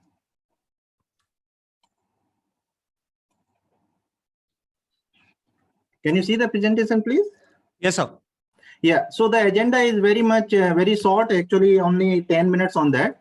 So I would like to say that what 𝐕pro Group is. I think that if it is in India, most of the people would be knowing that what 𝐕pro is, but 𝐕pro people think that this is the IT company, but it also has another segment like in a consumer care and personal care. So in Vietnam, we are present, or we represent 𝐕pro in personal care and home care category. We will talk about that what 𝐕pro Consumer Care Vietnam is, and why investment in Vietnam, that already been shared by many of our colleagues and His Excellency Mr. Ambassador and our CG. And we will talk about that what this area Binh Duong actually. Okay, so quickly I would run through the presentation here.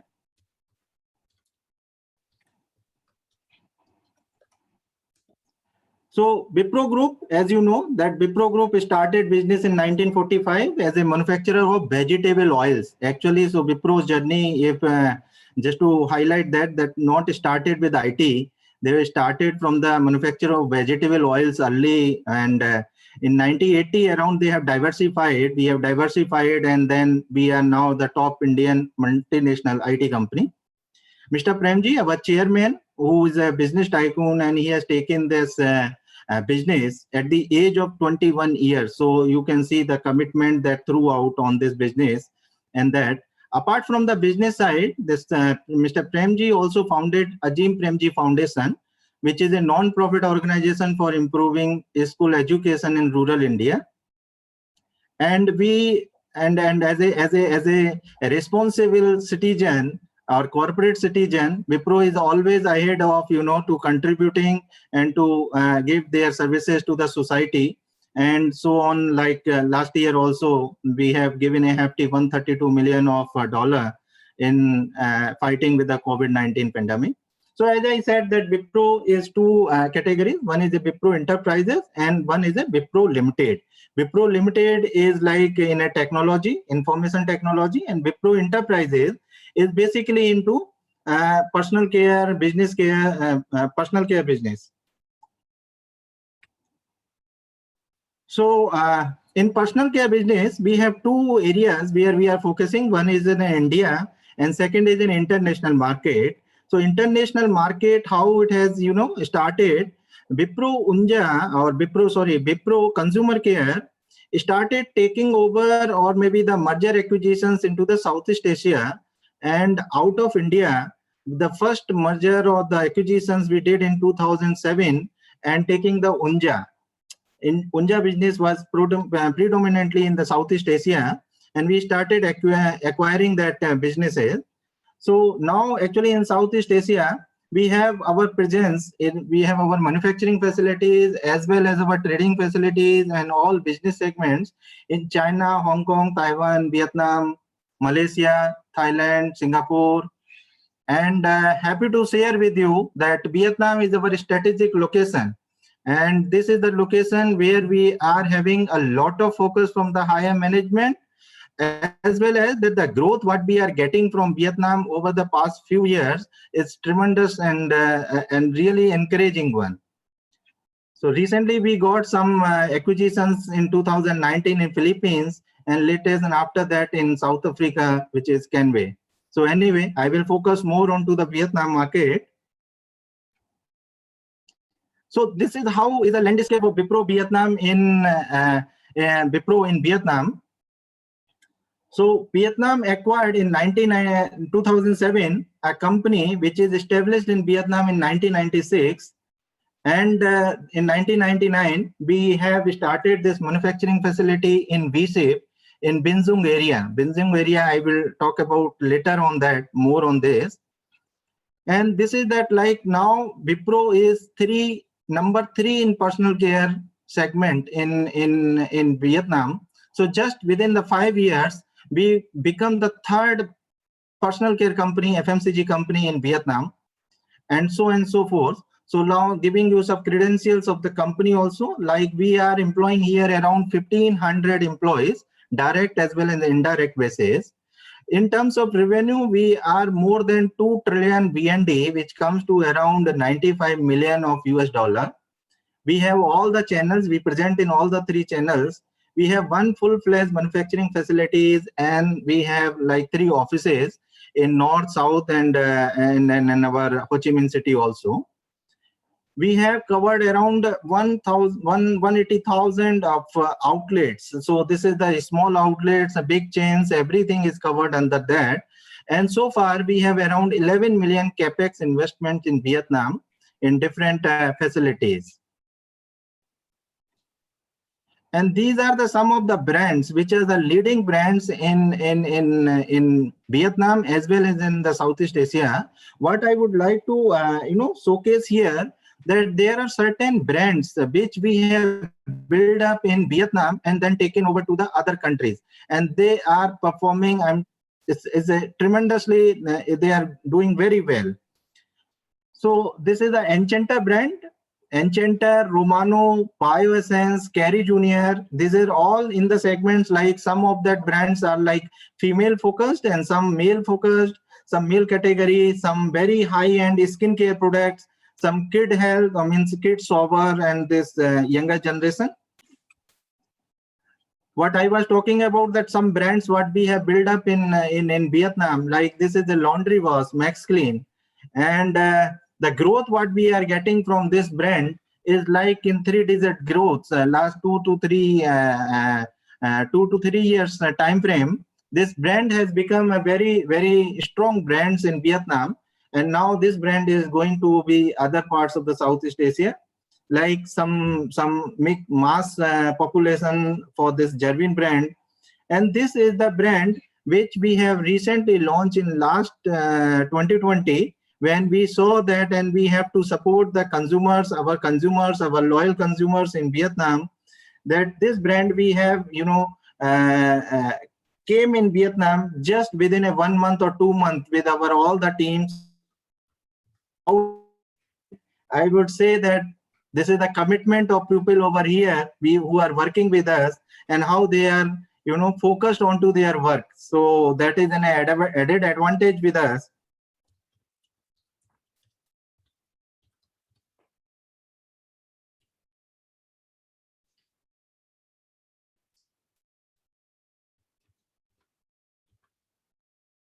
They have got it.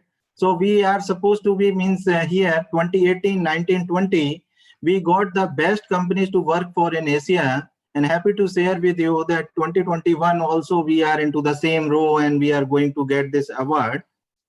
And like Vietnam also the best place to work, like in surveys like 2017, 18 and 20.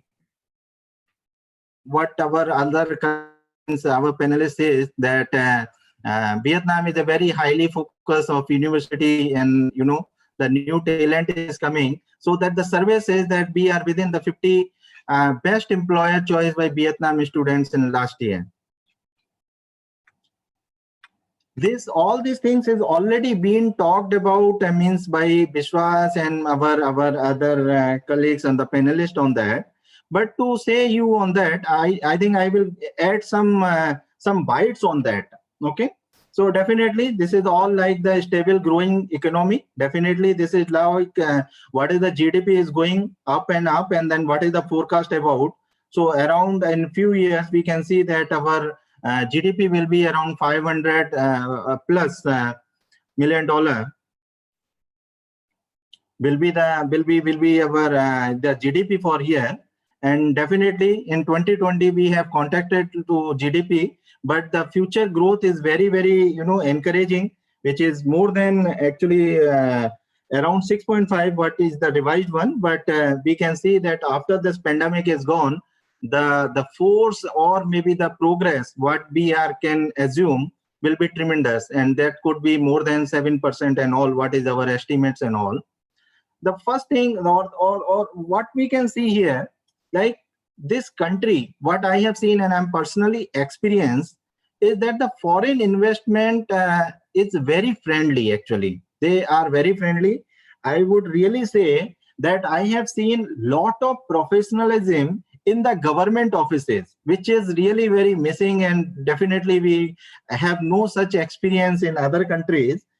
That any government agency, if you go, you will feel like that we are working or we are dealing with the professionals actually.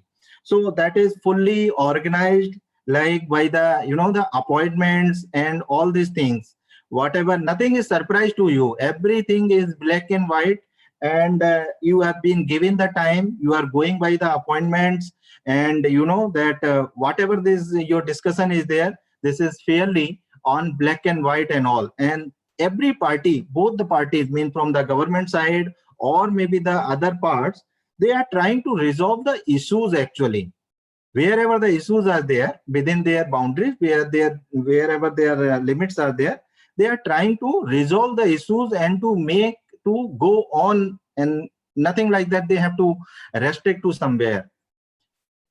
Absolutely, there are many developments or many improvements has been done in, so that what earlier said, that rise in global ranking. Now it is around 70 among the 190 economies in the World Bank doing the business. Demographics also been already told about it. that the median age in Vietnam is 13.5 years. And I would like to add here that 43% of the workforce is the skilled workforce. You mean to say that 56% of population in Vietnam is almost in a working age. Out of that means 46% is the workforce is under skilled category. And this is the data. But when you experience that from any level, you can see and you can experience that how people here or how the workers are skilled there. You need not to follow up them for any, any particular skill or anything. Whenever they finish the job, it looks like that it is a very skilled one, and then the quality of the work and the finish is tremendous. Definitely low cost in terms of the labor cost and all, but minimum wage is still going up, but compared to the other regions and all, this is still the lower one. Going to the 𝐕𝐻𝐽, why we have choose the 𝐕𝐻𝐽, and actually so 𝐕𝐻𝐽 again is in the southern part of the Vietnam and dynamic industrial development of Vietnam. I think this is the province. Am I audible? Sorry. Yes. Yes. So 𝐕𝐻𝐽 province is one of the very rapid economic growth, which is having a very rapid economic growth. Another benefit of 𝐕𝐻𝐽 is that this is just 10 to 15 kilometers from the international airport of Ho Chi Minh City, and very and they're convenient for the comprehensive socio-economic development. In recent years, with the high economic growth rate, which is around 14 to 14.5% or 15% annually on an average, and per capita income is around 90 million VND, which is around 3,000 sort of US dollar. 𝐕𝐻𝐽 has 28 industrial parks, and all the parks wherever we are working, this is all completely what we can see is full of all the infrastructures and the support from the administration here. And anyway, and there's a capital invest amount and all, which is already shown by the investment planning our colleagues. So that will be more true. This is just a number. Everything what we have talked about, the road infrastructure, facility, electricity, water, skilled workforce availability, everything is available here. Apart from that, I just wanted to add some of the bites here. Like, if you see the poverty rate, the poverty which has been declined in Vietnam, like from 70% to 6%. So that is that we can see that how this country is growing and focusing onto the well-being of this population of their citizens. So to me and my personal experience, what I find here, the new workforce which is coming and joining, they are very much focused about to their growth.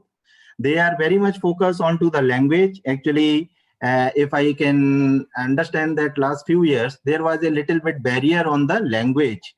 And so the new students or the new workforce which is coming, they understood that this is English is something which can mobilize on their career. So all these students or the workforce coming as a new entrants are very much focused on the English language. Right. So what I find that around next 4 to 5 years, I think that barrier may not be so much in Vietnam, and we can find that this is like any other country in terms of any growth prospects or something on that. So thank you very much. All the very best to the participants for this webinar, and looking forward to see more and more investment between these two countries, Vietnam and India. Thank you so much. Thank you so much, Mr. Sanjay Jain, for such a quite quantitative numbers and figures here. And sir, since at Wipro in Vietnam, you have been on the CFO on the financing side, and we know that we have come to know that Vietnam is so much appealing. It makes so much appealing to as a geographical region or a business area that we have come across that there is no minimum requirement. There is no minimum quality or a requirement to set up a business in Vietnam. That Right. means if you are able to cover the cost ki basic setup karne mein, if you are getting a cost of say 1 lakh US dollars or even the 10,000 US dollars or even 20,000 US dollars, you can just then start. There is no minimum requirement as such. Now, Right. Since you have been on the money side of it, and money is what the lifeline is of the business. So what are the key insight, jisko aap keh sakte ho, top 3 things that MSMEs can look forward to, or they can understand from the financing or fundraising point of view, or accessing the capital from the Vietnam and from that perspective, aapke kya top 3 shots honge? So if you wanted to invest actually for the, sorry, I missed your question, sorry. Yeah, I just want to say that if there is a business, an MSME or a startup or an MSME, they want to set up the business, and you are from you are at a CFO level, you have seen the part of the fundraising, execution, scalability. So how easy and convenient it is for an Indian enterprise or an MSME to raise funds in Vietnam, to build it up, because obviously like in India also, it takes time to set up a company and then become operational fully. Similarly in Vietnam, there are other things, but how easy is to get finance in Vietnam? I think there are the schemes, or there are the banks, or there are the financial institutions who are taking care of this. If there is a project is passed on, and then if it is like, if you have gone to the right channels and all, I think this is easy compared to the other countries and get to this capital funding and all this. Yeah. Great. Thank you so much. On to you, Vishwas. Yeah. Thank you so much, Mr. Jain. I think he has right now. Vietnam has, Vietnam used to have issue with the language with English, but now later on, now lately Vietnam, especially young people of Vietnam, especially in Ho Chi Minh and Hanoi, they can speak very well English in terms of writing as well as spoken English. So I think people from overseas will not have any issue in terms of talking to local Vietnamese, especially in Ho Chi Minh and Hanoi. It will also give a lot of manpower to all the investors who wants to come to Vietnam and they want to hire a qualified people in Vietnam. So now going forward to the next session, we have Mr. Raghu from Tata Coffee. Tata is one of the, big name, we all know him back in India. And Tata has a business. Tata is into coffee production and coffee production into Vietnam, and they also have their manufacturing unit in the same province the way Wipro has in the Vinh Trung. Vinh Trung again is one of the leading province of Vietnam, with a majority of the investments from the FDI side.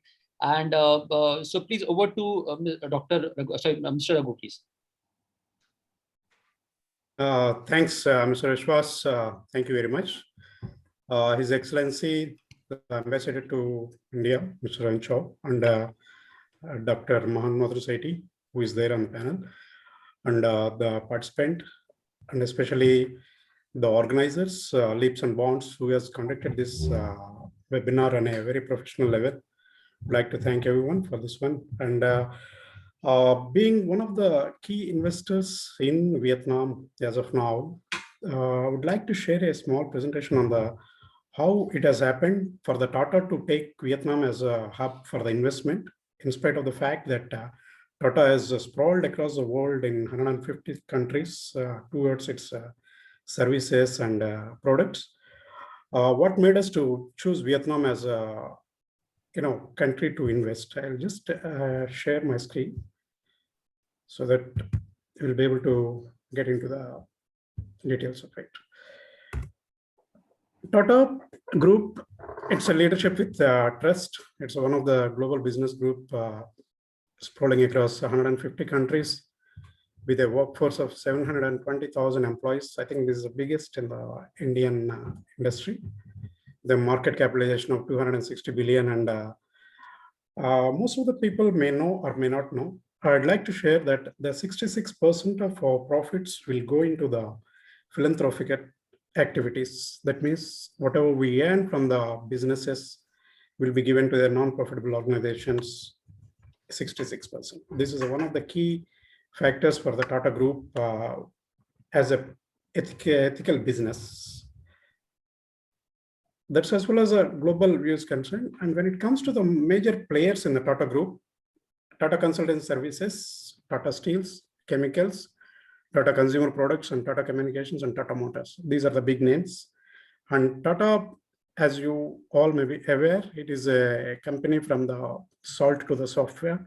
It has established its presence in any industry, rather in any sector, with a lot of ethics being one of the core subject for the business. And it has got a kind of business practices across the organization, right from the top to bottom. We had some TCOC, which is being followed ethically without any deviations. And when it comes to the, out of this one, Tata Consultancy is, as you know, it is one of the leading company in the Tata Group with a workforce of 450,000 employees. Of course, Mr. Vajpayee must be knowing more on the TCS and its presence across the world. And Tata Steels is another big name. It is spread in Europe also.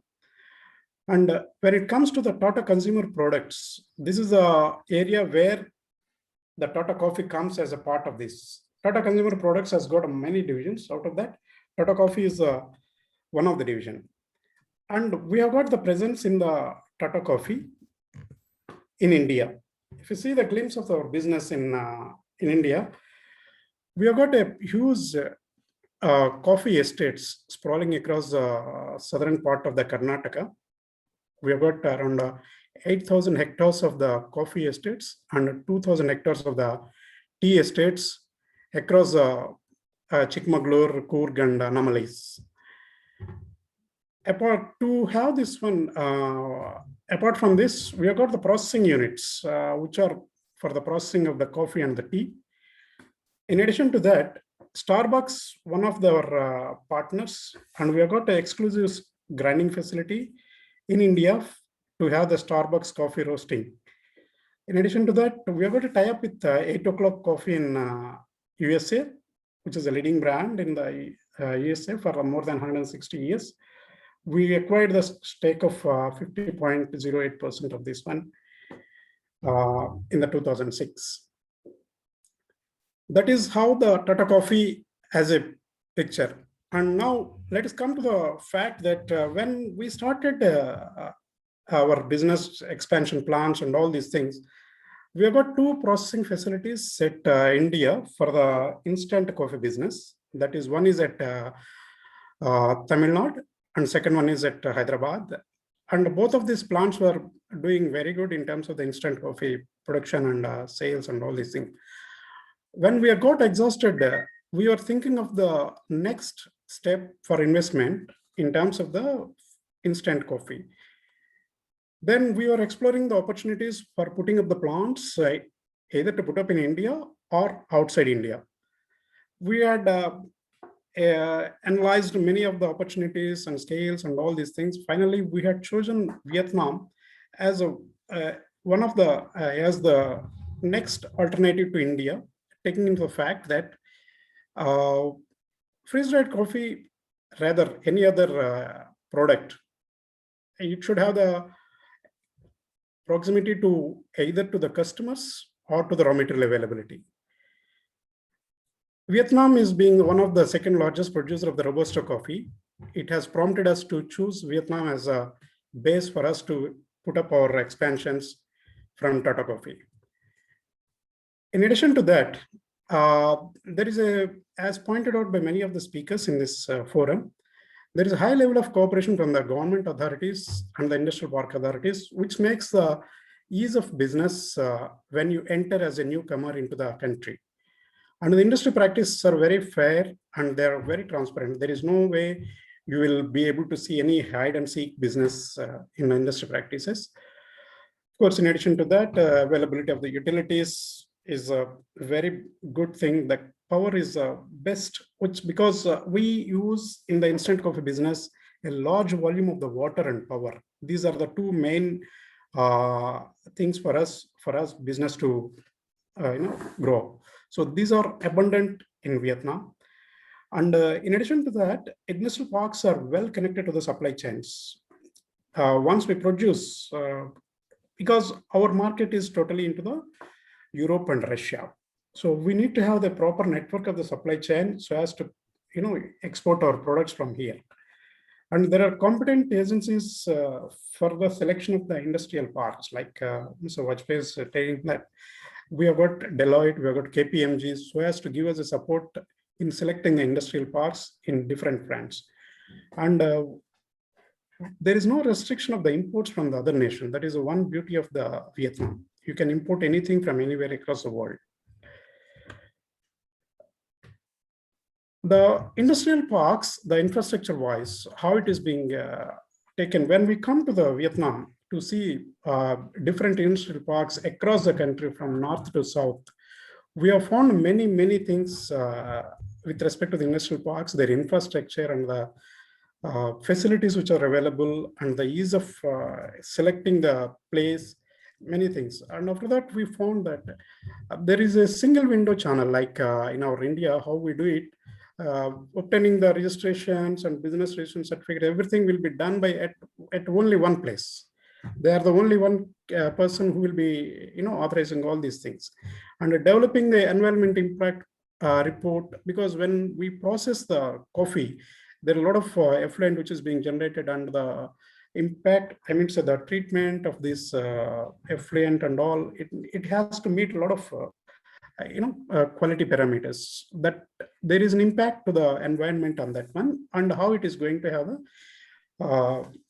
a further flow into the environment impact assessment. And liaising with the key government authorities, it is really easy in Vietnam. And when we started exploring the different parameters for selection of the industrial park, as I told, our business mainly deals with the customers who are into the Russia and Europe. We need to have the proximity to the port and the proximity to the raw materials availability. As I told, Vietnam is the second highest producer of the Robusta coffee, and the availability of the water and power. In addition to that, skilled manpower, as pointed out by everyone, but we are not into the exploiting of the low labor cost, but we have the decent pay structure for all the employees in our organization. In addition to that, we need to have the packaging manufacturers who will be the supporting function for us. It is like an ancillary. So these are the parameters which we have taken as a guide for selection of the industrial parks. In addition to that, there are big tax benefits, as told by all the speakers in this forum, from the Vietnam government. And there is a coastline stretching 3,200 kilometers across the South China Sea, which will make us to connect from anywhere to anywhere. That is the biggest advantage, in addition to the road transport, which has got collected to all the port locations. And we didn't see any of the transport strike or any kind of issues in the recent past data as being provided by the KPMG or Deloitte. These are the different aspects where we had finalized Vietnam as one of the destination for the coffee business to be put up, in spite of the fact that we did the analysis on putting up a plant in India as well. But after seeing all these facilities in Vietnam, we chose Vietnam is better compared to the Indian industrial parks, where we are able to close one of the industrial parks in India. But rather, after exploring these things, this is a better opportunity in terms of the raw material availability and the connectivity to the other countries. Having said that, even though the business is going good and all these things, but we have got some challenges which we are being facing for the last 8-9 months. The sea freight, that means the ocean freights from the Vietnam to the destinations in Europe and Russia, are being alarmingly increasing over the past 8-9 months. We are expecting this one to normalize over a period of time, because it is a COVID impact, which is resulting in all these kind of irregularities in the supply chain. If it comes down, there is no reason why we cannot look for another expansion in Vietnam in the coffee business itself. That's all from my side. Mr. Vishwas, anything? Any questions? Thank you so much, Mr. Raghu, for such an insightful way of how the Tata Coffee has set up the business and has been on this. So thanks, sir. Okay, great.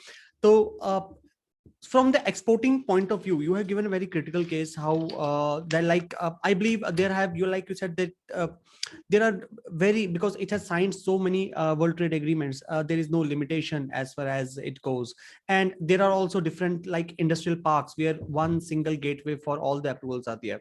So based on your experience, how has been the industrial parks, and maybe are there any sector specific for them, and how many in different areas, if I may have an insight, sir? When we had started looking at the different industrial parks, we came to know that there is no limitation for any particular sector or something. Right. You can choose any of the industrial sector, but as I rightly said, it depends on the requirement of the particular product. Like I said, in the coffee industry, we need a high quantity of the water. I'm sure each industrial area has got its very good facilitated with power and water and other utilities. Okay. And the connectivity to the ports is another thing where it is a key factor for us to decide which area we can set up the unit. Okay. Okay. Great. Thank you so much. On to you, Vishwas. Thank you so much. I think I totally agree with Mr. Raghu that Vietnam has one of the robust infrastructure. And Vietnam has around over 300 plus industrial parks across the country. And the beauty of these parks are that they are a very close proximity to either seaport or river port. And I was reading one of the articles by Economic Survey of India, which says that by transporting goods from manufacturing unit to the port, in Vietnam, it just takes half day, which is almost equivalent to China, wherein in India, it takes almost like 7 to 8 working days. In Bangladesh, it takes more than a day. So Vietnam has improved a lot. And also in addition to the infrastructure, Vietnam government also has sanctioned the $5 billion investment project called North-South Expressway, which will connect the entire Vietnam through a road network. And it will definitely boost more investment as well as the more trade in between both the countries. So now that's great to hear. That's great to hear, Vishwas. Yeah, thank you, sir. Great. Yeah, and now we have Mr. Mohit Bhasin from KPMG. We all know KPMG, one of the big fours. So, Mr. Bhasin, over to you. Yeah, great. I would just like, thank you, Vishwas. I would just like to say that where the Mohit Bhasin would be a connecting link in this entire discussion. We know that, and for Indians from Indian perspective also, and maybe His Excellency can also join in between to put his views. When any country formulates any policy and tries to increase the employability, that means employment rate, the total development of its own infrastructure, the education parameters of its own population, and also to attract the foreign investments into business and other allied areas, it makes a policy framework. And then there are some consulting firms that work very closely with the government in the public policy partnership. So here we have Mohit Bhasin, who is the partner in Economic Development Advisory, KPMG in India. And his own experience has been in many projects, and many projects that have been implemented with the assistance of KPMG and in association with the government of India. And he will put his perspective on how these policies work, how an investor or a business owner should look at these policies, and some key insights he would share. On to you, Mr. Mohit. Thank you, Rajat. A very good evening. Very good evening to His Excellency Dr. Sethi, His Excellency Mr. Chan, and my friends from the industry. I think it's a privilege to be here, and thank you so much for the opportunity. I'm sure the participants who are listening to us would have picked a lot more USPs or the pitch which you can understand. We call it in our language the pitch of Vietnam to the Indian business community. I mean, there's no second thought to it. It's impressive. Whatever the marquee key pointers we as a consulting firm possibly use to pitch Vietnam to the business community all sits here, right from ease of doing business to FTAs, to having a beautiful interconnected infrastructure, global access through the ports. I mean, I couldn't think of anything bigger, and for the sake of not repeating, I would like to draw an attention to my participants, and I would like to invite them as feel appropriate. So let's look at what Vietnam can potentially draw from Indian business community. And I could see all three big Indian corporate houses joining me on the panel. So for big corporate houses, there is enough capacity within their institutions or firms like us to complement and make them choose locations like Vietnam or within a particular project in Vietnam. Maybe I may draw your attention, especially His Excellency Mr. Chan, His Excellency Dr. Sethi, Madam Ha. How about we bring a focus to Indian SMEs? And if I may draw your attention to make Indian SMEs use Vietnam as a launching pad for global business, especially the Indian companies who are doing business in India and using the power of Vietnam, especially the FTAs, especially the data infrastructure, what you have created, the ease of doing business elements, why can't we use that as a trigger to create an excitement in the minds of the Indian SMEs to come and invest in Vietnam? For example, the SME law. The SME law, to my mind, what I can see is quite good. You are talking about tax support, you are talking about simplifying accounting procedure, talking about access to credits, credit guarantee funds, SME development funds, R&D, technology. So these all initiatives which you have taken in Vietnam to assist SMEs. And if this can be communicated well to Indian SMEs, especially focusing on tier 2 locations, tier 3 locations, where the SME has a limited exposure of overseas market, I think you can generate a lot more leads. For example, I mean, I had the opportunity to work with Dr. Sethi in his previous position when he was in Italy and when he was in Delhi also. So we could able to do a lot more interesting work in that space. And maybe, sir, with you in Vietnam and Mr. Chan in Delhi, how about we conceptualize something called an SME business corridor, wherein it's not only Indian enterprises from the micro, small and medium do business with Vietnam, and at the same time, Vietnamese firm can also take benefit of the large Indian market, what we are offering. Now, India is much more than a local market. With the Atmanirbhar program, what Government of India has launched, we are enabling or keeping us ready to become a global value chain supplier. So I think it could be a dual play for both the sides. Vietnamese companies coming and taking a pie of the Indian business, supplying within the economy, and most importantly, Indian corporates, especially the SME, using Vietnam as a launching pad for global business. And some programs such as investor help desk, query management kind of a program, access to phone lines, most importantly, the very basic, this virtual platform, I think made our life much easier. I can see our count has gone up to more than 100. So 100 people were listening to us and repeating these kind of virtual platforms engagement with specially targeted audience of tier 2 enterprise, talking about focus clusters. It's easy, it's simplified, you don't have to travel all the way, and educating them about the benefit of doing business, creating those discussion corridors will really help us. So I'll just take a pause, and I would like to invite Dr. Sethi, Mr. Ha, if they have any thoughts to complement, sir. So Dr. Sethi and His Excellency Ambassador of the Socialist Republic of Vietnam, if you have some say fine pointers on it, sir. Okay, great. I think they are on a hiatus in the between, but I would now we would like to go ahead and thank you so much, Mohit, for the insight and your concept of this enterprise SME enterprise corridor between India and Vietnam. Would literally is a very great idea and is something that we should be looking into, which would actually amplify the scale and the reach of the Indian business community to and fro both ways. Like while we are speaking of, we got a question from a person who is in Vietnam, how we can send our products to India. So now the opportunity is nearly 2 times. It's 2x. They would be exporting to India, and obviously it will increase the currency valuation for the Vietnamese currency. So this economic corridor is like a great idea that you have put forth, and we would really like to take this issue forward into our next round.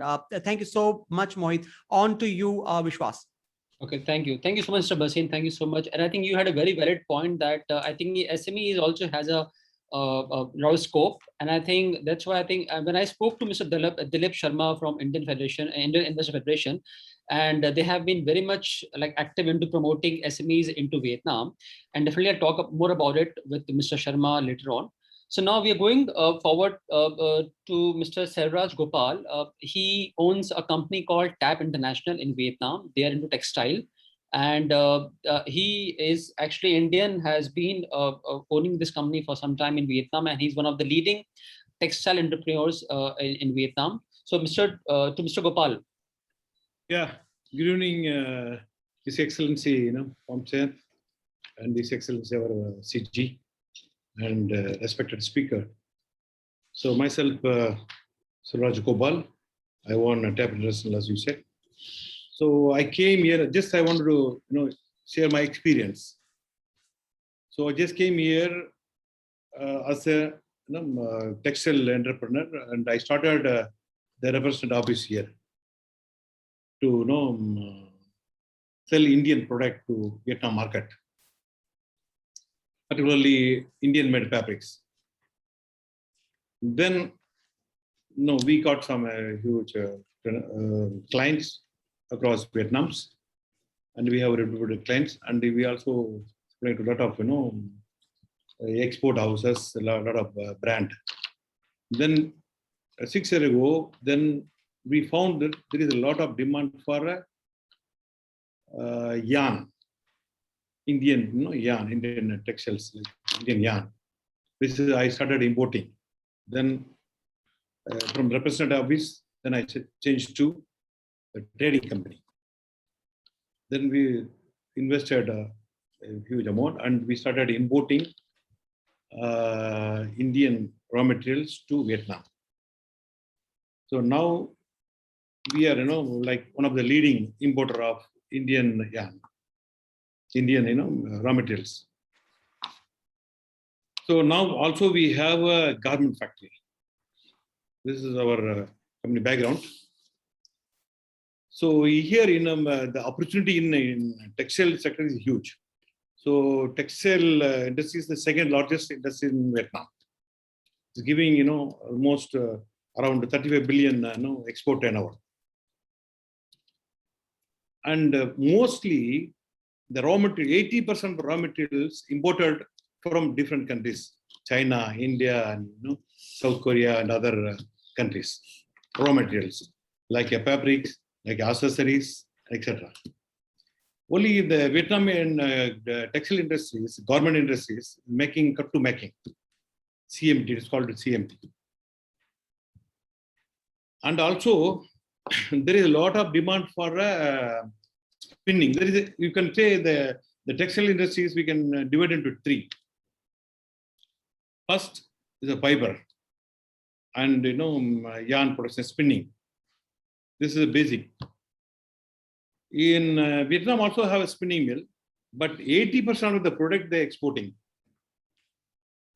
And they're importing huge quantity of the yarn from other countries. Okay, so where there is a lot of opportunity for a spinning mill. We have, I think, 1 or 2 Indian spinning mill here. But there is a lot of scope, a lot of opportunity for a spinning mill investors. Because India is largest yarn producer, which is a basic for textile industries, the raw materials. So that is one of the sectors. And another thing is fabric and accessories productions, which also more than 70% they are importing. The demand is huge. The market is huge. That is one of the industries there is Indian entrepreneur can invest from SME to the top big industries. Okay, that is a opportunity. And after that, textile garment export. Okay, yes, I just saw my slide now. Yes.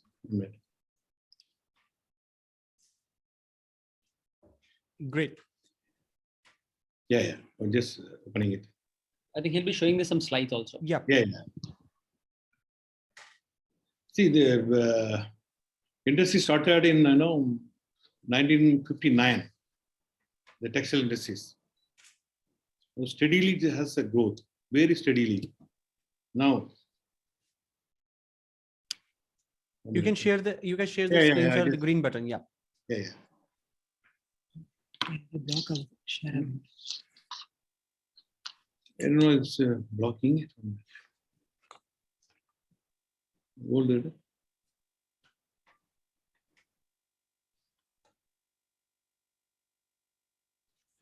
And while Mr. Gopal would be starting off with the presentation, just a quick update. All those who have questions, we will be taking up at the end of the session after Mr. Yeah. Gopal is done with. Yeah, Sir, please just proceed. sorry. This is not opening it. No issues, sir. No issues. Yeah, You can take your time.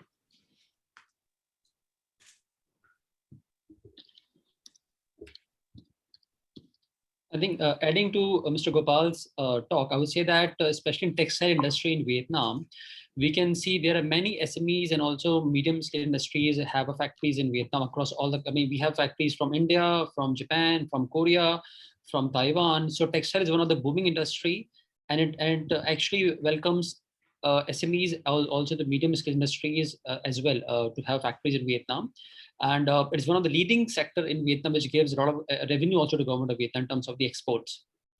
The second largest industries. Yes. After agriculture. Yes. So it still is have a lot of potential. It is. For Because sure. even the pandemic time, this COVID times, the worldwide the textile industries decreased to 22%. In Yes. Vietnam, only 10%. Indeed. Oh, indeed, great. sir. Awesome. Yeah. So sir, Yeah. if I may Fine. ask, if I'm not, please correct me if I'm wrong. I believe Yes. there are the two ways in which a company can be incorporated, either as a joint stock company or as a Yeah. limited liability company, single or multi. So what has been in your case? Which way So you chose? single investor company. There's not Right. a joint stock company. So I believe even if it is Invest. even if it is a multi-stock or joint stock, the foreign ownership is not an issue. Because No, you not can really. at least have 100% a you can resident own. director. I'm 100% I'm owning. 100% Okay. I'm an investor. Okay, great. So that's the thing. There is a huge opportunity in India, particularly textile industries, Yeah. processing industries. The garment, of course, garment, there is a big, as I said, this year they talked it is $39 billion. Yep. But last year they achieved almost 34 billion, which is a very big. It's I Great. think third largest export country after China and India and Bangladesh, and I think fourth largest export country. Still Okay. there is, Great. I Sir. think that how the COVID the situation the government controlled very well compared with other countries. Yep. Very So fine, sir. that's one of the- So, sir, if in case you have got your technical glitch done with, you can start with the presentation. Yeah, I'm not able to open it. Just trying it. Yeah. Okay. By the time you do that, there are a couple of you. Please let me know once you have that ready. So I would like parallelly to take a couple of questions that have just popped up, and I would like any one of you, any one of the panelists, to take a pot shot on that question. So one critical question has come. A person says that if I want to have a subsidiary company set up in Vietnam, while my parent company in India has no prior, like it's a newly formed company, it has not done any business in India. So I believe whenever we set up business in Vietnam, all the verifications at Vietnam as well as India are to be done for the business enterprises. So in that case, a newly formed company which is in India, maybe into a consulting or any sort of training process, sets up a subsidiary company in Vietnam, either LLC or a joint stock company. How it goes? Can that person have a company? Like can he function like that without any historical track record here in India? Yeah, it is. Yeah. Yeah. Please answer that, sir. So please, Mr. Gopal, you can answer if you want. No, go ahead, because you have better experience. Well, I think as from my understanding and my knowledge in Vietnam, well, I mean, though the country has opened to all kind of investments, but they're also very ethical. And when it comes to the opening up a subsidiary company can open, no problem at all. But definitely they will also ask all the record back in India, of the headquarters as well. So very recently, I got an inquiry from one of the leading IT company in India. They want to have operations in Vietnam. And what we also consulted them, they should open a subsidiary, but they have a strong backup back in India. So when it comes to opening up subsidiary, they need to submit all the tax regulations, all the company profile, all the records to government of Vietnam as well before they get the approvals. But if there's some hanky-panky stuff back in India, then they cannot. Okay. Great. So we do have a particular query from Mr. Gurmeet Singh Khullar. So would you like to please? I would ask any one of you to answer it. What is the scope of bicycle industry in Vietnam? Bicycle industry. Let me again answer this question. See, Vietnam is one of the biggest country in terms of the of using of the motorbikes. If you come to Ho Chi Minh City, you can see plethora of motorbikes in the entire Vietnam itself. And when it comes to bicycle, we do have scope for sure. And because Vietnamese also love to, okay, but he's talking about selling bicycle into local Vietnamese, or he wants to just manufacture and export out of Vietnam? Manufacture and export. Oh, definitely. Most welcome. Because we do have a couple of big companies from countries like Japan and Korea. They have their manufacturing units, and they've actually make bicycles in Vietnam. Definitely they can. Vishwas, just to add to that, yeah, with the FTA arrangement with the EU countries and the Nordic countries high on bicycles, manufacture in Vietnam and export to Nordic countries. Absolutely. Oh, Correct. So all the guys, now I think now is a key session, and like the presentation will also go parallelly, but now it will be a high-paced session in a sense. All your queries keep on posting. We will be asking it and answering it live. So let me tell Mr. Gopal to please carry on with your presentation, sir.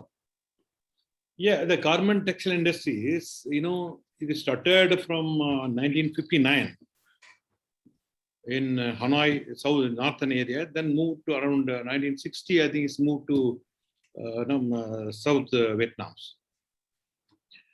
See, it is steadily grown and over the year, and it is a second largest industry now after agriculture, as I said earlier. Mainly, they're concentrating on export, earlier stage. Export mainly for US and Europe, Japan, and South Korea, and etc. And the raw material, as I said, the raw materials for the textile industries mostly imported. My advice to the textile industry in India, they can invest in spinning mills and the processing units like fabric and knitting, weaving and dyeing and printing, all these industries, all these things they can invest. They have a very huge demand because many of the like US and or European countries, they prepared locally made fabrics. They have a duty advantage. For US also have a duty advantage. If made in Vietnam fabrics, there is a duty advantage. So it is a huge demand for these industries. And that all our speakers, they said about the advantage of having investing in Vietnam. It is excellent infrastructure of many industrial zones, like electricity, water, and the efficient workforce. The efficiency of workforce is very good. Okay, so even I have now a small factory, which is I'm having 150 workers there working. I also had a factory in India. The efficiency level is totally different. So excellent workforce. The dedication, the Vietnamese workers they have, and the government policy is very, very stable government. In the 1970s, after that, they have a very stable government, very industrial friendly policies. I don't find any different between Vietnam's and as an investor, as foreigners. Really, it's very, I'm like moving like in India. Very, very friendly, people and government policies and all are very, very friendly. So I just run a business like what I'm running a business in India, same way. I don't find anything. Very, very, friendly thing. So my advice is, for the Indian textile industries, people, they can invest in the raw material sites. There is a lot of garment factories there. Many factories, they're doing only CM, cut to making. But the 70% work come from the raw material side, which is the locking. There's a lot of investment come from Korea and Taiwan and China. Even recently, there is many Chinese company invested in Vietnam in textile industries. Huge investments come. In Thanh Nhân province, if you see a lot of Chinese companies, huge companies, they're investing in textile particularly. They're moving to Vietnam. So this is things, we can advise. You can expect, a lot of investment from India side they can do. We still see we have in textiles, we don't have much investor in big way, like a big chain not come to Vietnam. Yeah, and we also, we're bringing a lot of raw material like fabrics and other things, but take a lot of time to reach. The Chinese reaching within 7 days. Great. Great. Thank you, Mr. Gopal. We are actually running quite short of time, and thank you so much for your insightful thing and all those people who have been here. So let me tell you, as a part of the business case, we had particularly taken this textile as an opportunity. As an opportunity in the normal business parlance for MSME sector to show how an Indian in a textile segment going to Vietnam, setting up a unit, building it up, and then creating it up to a certain scale where he's employing around 100, 150 employees and having a couple of other manufacturing units can succeed and prosper into an environment which is created by the Socialist Republic of Government of Vietnam policies and the relationships that is there in between the both. Thank you, Mr. Gopal. And I would now be taking a couple of key questions that have come up. And first and foremost, there is a query, and any one of you, please, I would request any one of you to please take a shot on this. And there's a query from an anonymous attendee, and he's saying that, what about the opportunity to to import hardware and industry related tools from Vietnam under FTA? So if we are talking about import hardware and industry related tools, so in hardware and industry related tools, how Vietnam has been faring? Can I answer? Yes. Well, I think if you look at the Vietnam export pie, Vietnam export a lot of high machinery and also engineering product also to India as well. But when it comes to the FTA, that depends which market he's referring to. Right. And secondly, and also because it also specific of there are a few category of the project or the product which also needs a special government approvals. So like, for example, when it comes to something about nuclear energy, you need to have government approval. You can't just trade it like this. So it depends on what market he's referring to as well as what product he's referring to. But more or less, Vietnam has a very strong in terms of exporting the high-tech manufacturing equipment to India as well, like a lot. Great. And I believe like many of the people are also looking forward from a service industry point of view. Like I got a query, like people saying that can we set up a training centers in Vietnam? Because obviously there is a very young workforce and there are many industries that are coming up, building a base. So to patch up between the qualified and skilled supply and demand, to provide any type of like training institute, training course. And obviously now the companies are growing, businesses are growing, they also need security and facilitation services. So there are specialized companies which provide security services, not one that is standing outside on the guard, but which is into digital surveillance and so much personal protection and other type of things. Can those training institutes, or can they be opened, or that is also subject to certain approvals? No, they can absolutely open, no problem at all, depending on their certifications and all. Because thing is, Vietnam government is very strict in terms of the education. So if you want to have some kind of education setup in Vietnam, you need to have very strong credentials. So government of Vietnam will definitely ask your certificates. They're also probably verified with some third-party agency. And then you are most welcome, because in Vietnam, if you see, there are many so-called English centers from US, from UK, from New Zealand, from Australia, and they teach English to Vietnamese people. So you're absolutely welcome as long as you have a very neat and clean certificates and the record. Great. And one more, Mr. Rakesh Mudgil, he has asked that while the government of Vietnam has a focus on the pharma sector, as earlier told by His Excellency, the ambassador to the Indian Union. So when the focus is on the pharma sector, is there also a focus on Ayurvedic sector, or how that goes? Ayurveda, if you're considering Ayurveda as a segment, because this is like Mr. Rakesh Mudgil, so he has put it on Ayurveda, how the policies go. Well, I would request Dr. Sethi to answer this. No, I think I just want to tell you, I think just 10 days back, I had a meeting with the director of Department of Science and Technology.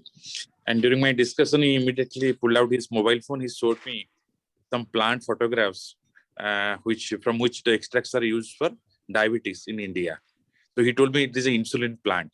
And later, a whole discussion went on that actually. So he told, because now Vietnam is also becoming rich, per capita income is increasing, the food style is changing, the lifestyles are changing. So definitely it will also follow the same way which India is following. So lots of diabetes, obesity may come up in future. And aging factor is also important, because people are aging faster actually. So here Ayurvedic has a role. And I must tell Mr. Mudgal, just 4 to 5 days back, I got a call from a very senior government functionary. Why you cannot set up a Ayurvedic department in Vietnam? And now I just want to relate you.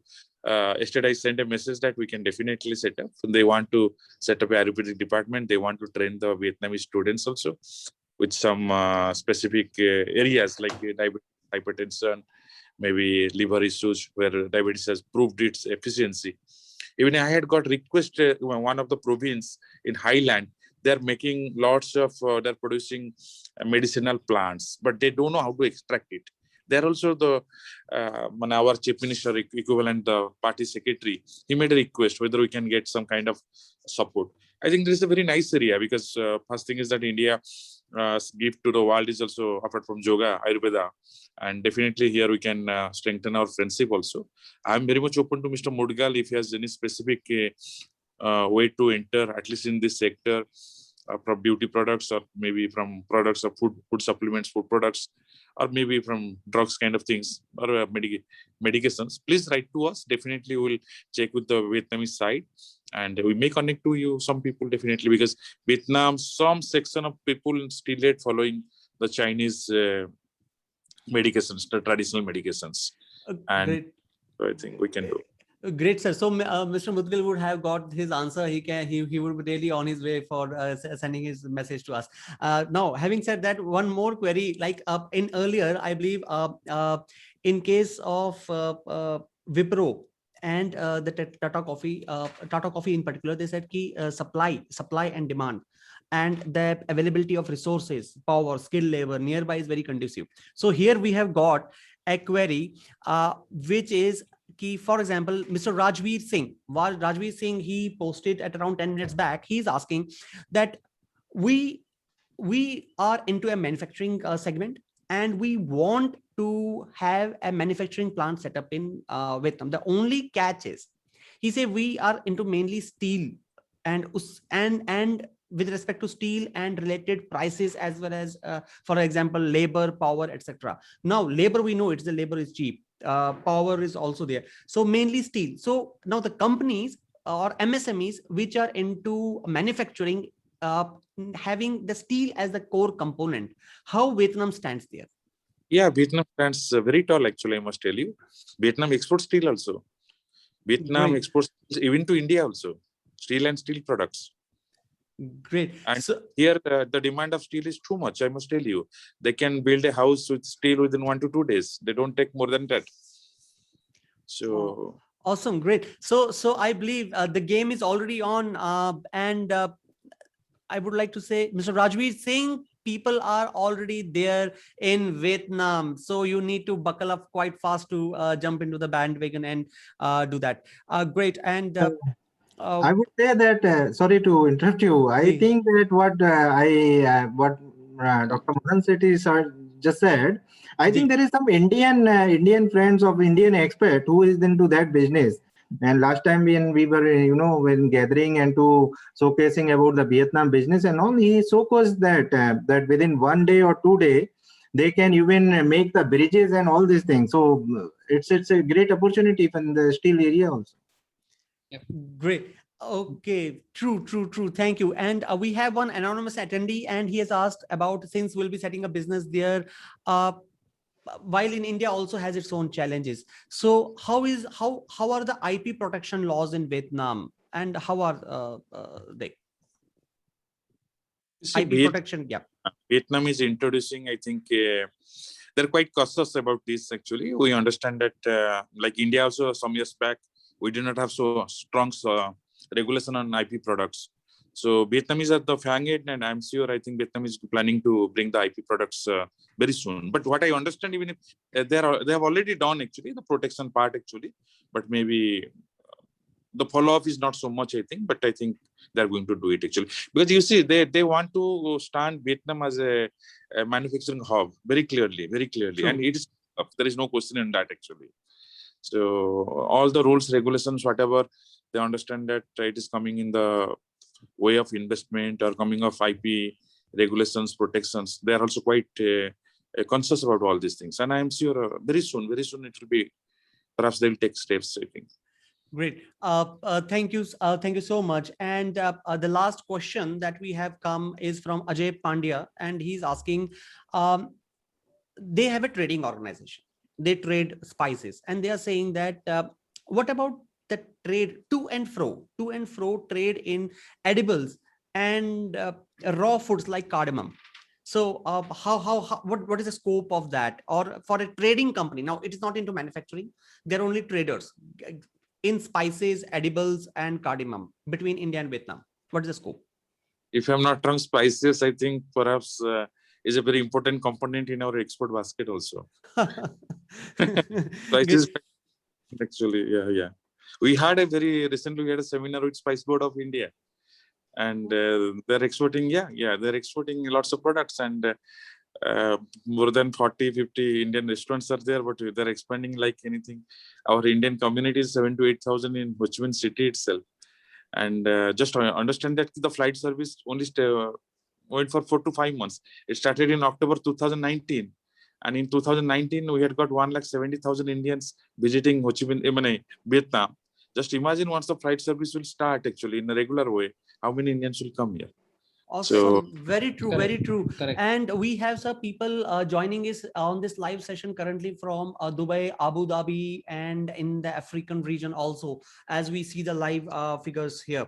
So thank you so much. And I believe if Vishwas, do you have any pointers to say among these questions that we have raised right now? No, I think I absolutely follow Dr. Sethi's answer. I think he's absolutely right. So in short, welcome to Vietnam. Great.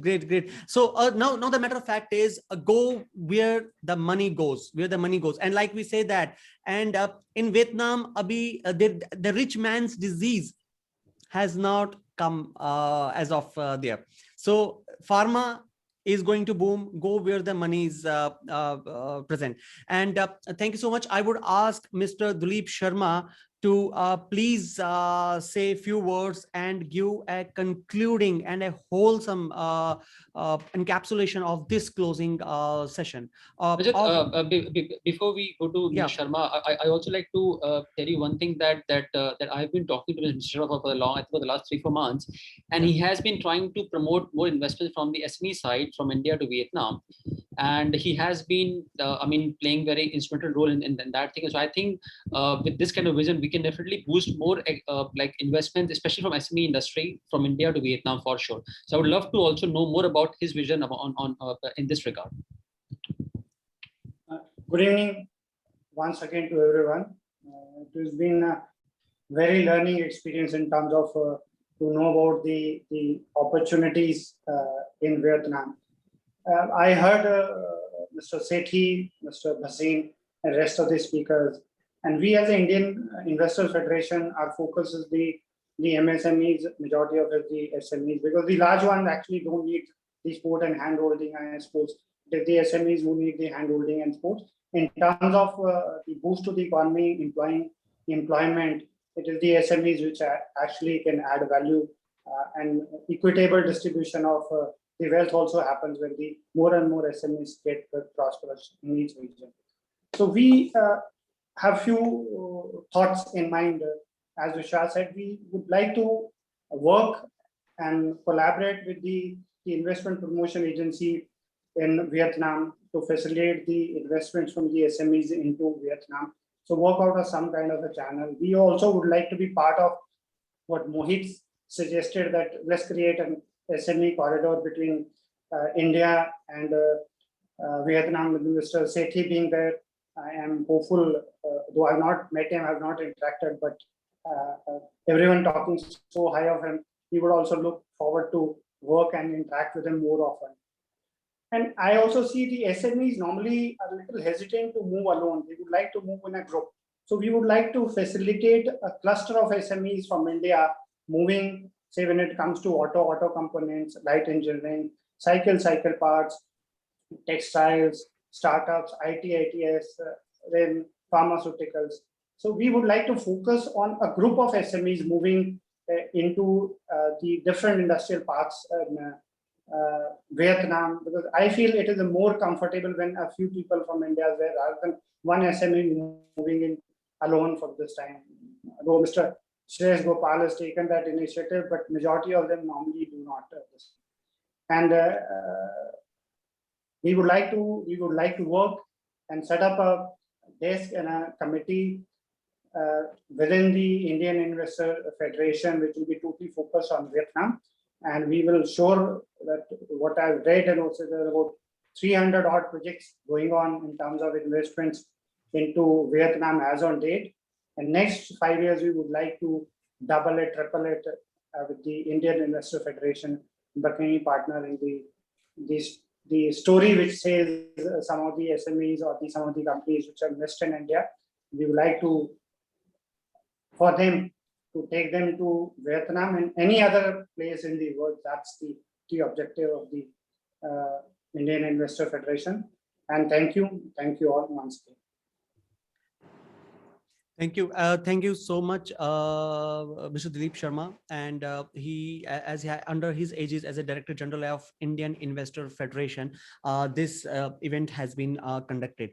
And taking the guidance, taking the inputs from Mr. Mohit Bhasin of KPMG, and after hearing the way how much bonhomie as far as India-Vietnam trade partnership is concerned, and the way Dr. Sethi and His Excellency Mr. Ambassador Pham has been conducive in bringing investments to India, it opens a hell lot of opportunities for Indian business community. And with Mr. Dilip Sharma saying that yes, SMEs, whether you talk about the you can say the distribution association or MSME association, SME, because they are not big boys, but they have a very strong network, very strong group, and wherever they go, they grow in a group. And with this Indian Investor Federation now taking out on a possibility of an initiative of setting up a dedicated Vietnam desk in order to promote business and investments into Vietnam is a great thought Mr. Dilip Sharma has brought in. So before we finally conclude this, I am throwing this open to any one of you. If you have any closing remarks, any points that might have come on to you, please share with us and the audience. Great. Vishwas, I would like you to close it from your end. All right, thank you, Rajat. So I think, first of all, thank you so much, everyone, to be part of this initiative taken by Indian Investor Federation along with Vietnam Embassy and also my company as well. Well, I think just to summarize the entire whole thing, I think Vietnam give you everything you need in terms of the stable government, in terms of the solid infrastructure, in terms of the open policy, in terms of the FTAs, in terms of the safety also, because when you live in a city or a country, you need to have a sense of safety.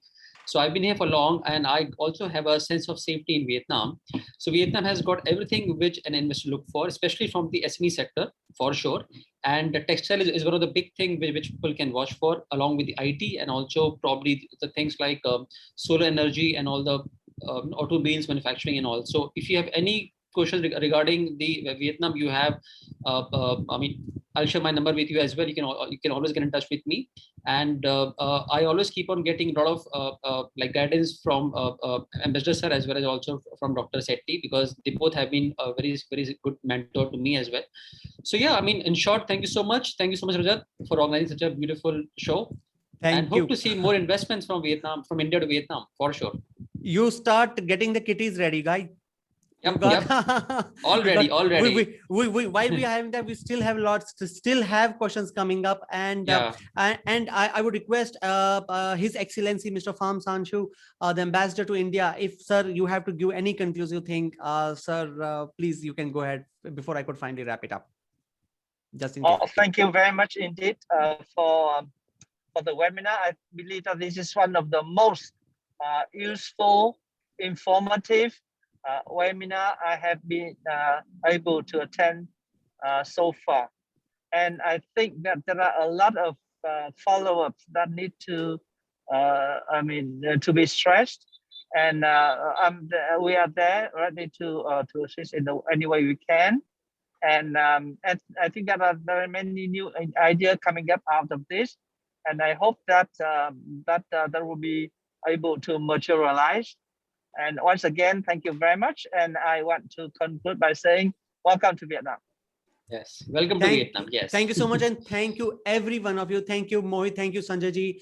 Thank you, Mr. Ravi Vajpayee. Thank you, Raghu Narayan and Dr. Sethi. Thank you so much, Dilip sir. Thank you, Gopal ji. And thank you, ma'am, of there and more promotions. And we would like to be associated with you. Like as Mr. Dilip Sharma has said, more power to Vietnam now. Yes. Thank you so much. Thank you so much for making it a successful so event. I'm very well, Rajat. Thank you. Very well organized. Congratulations and wish you all the very best. Thank you so much, sir. Thank you so much. Thank you.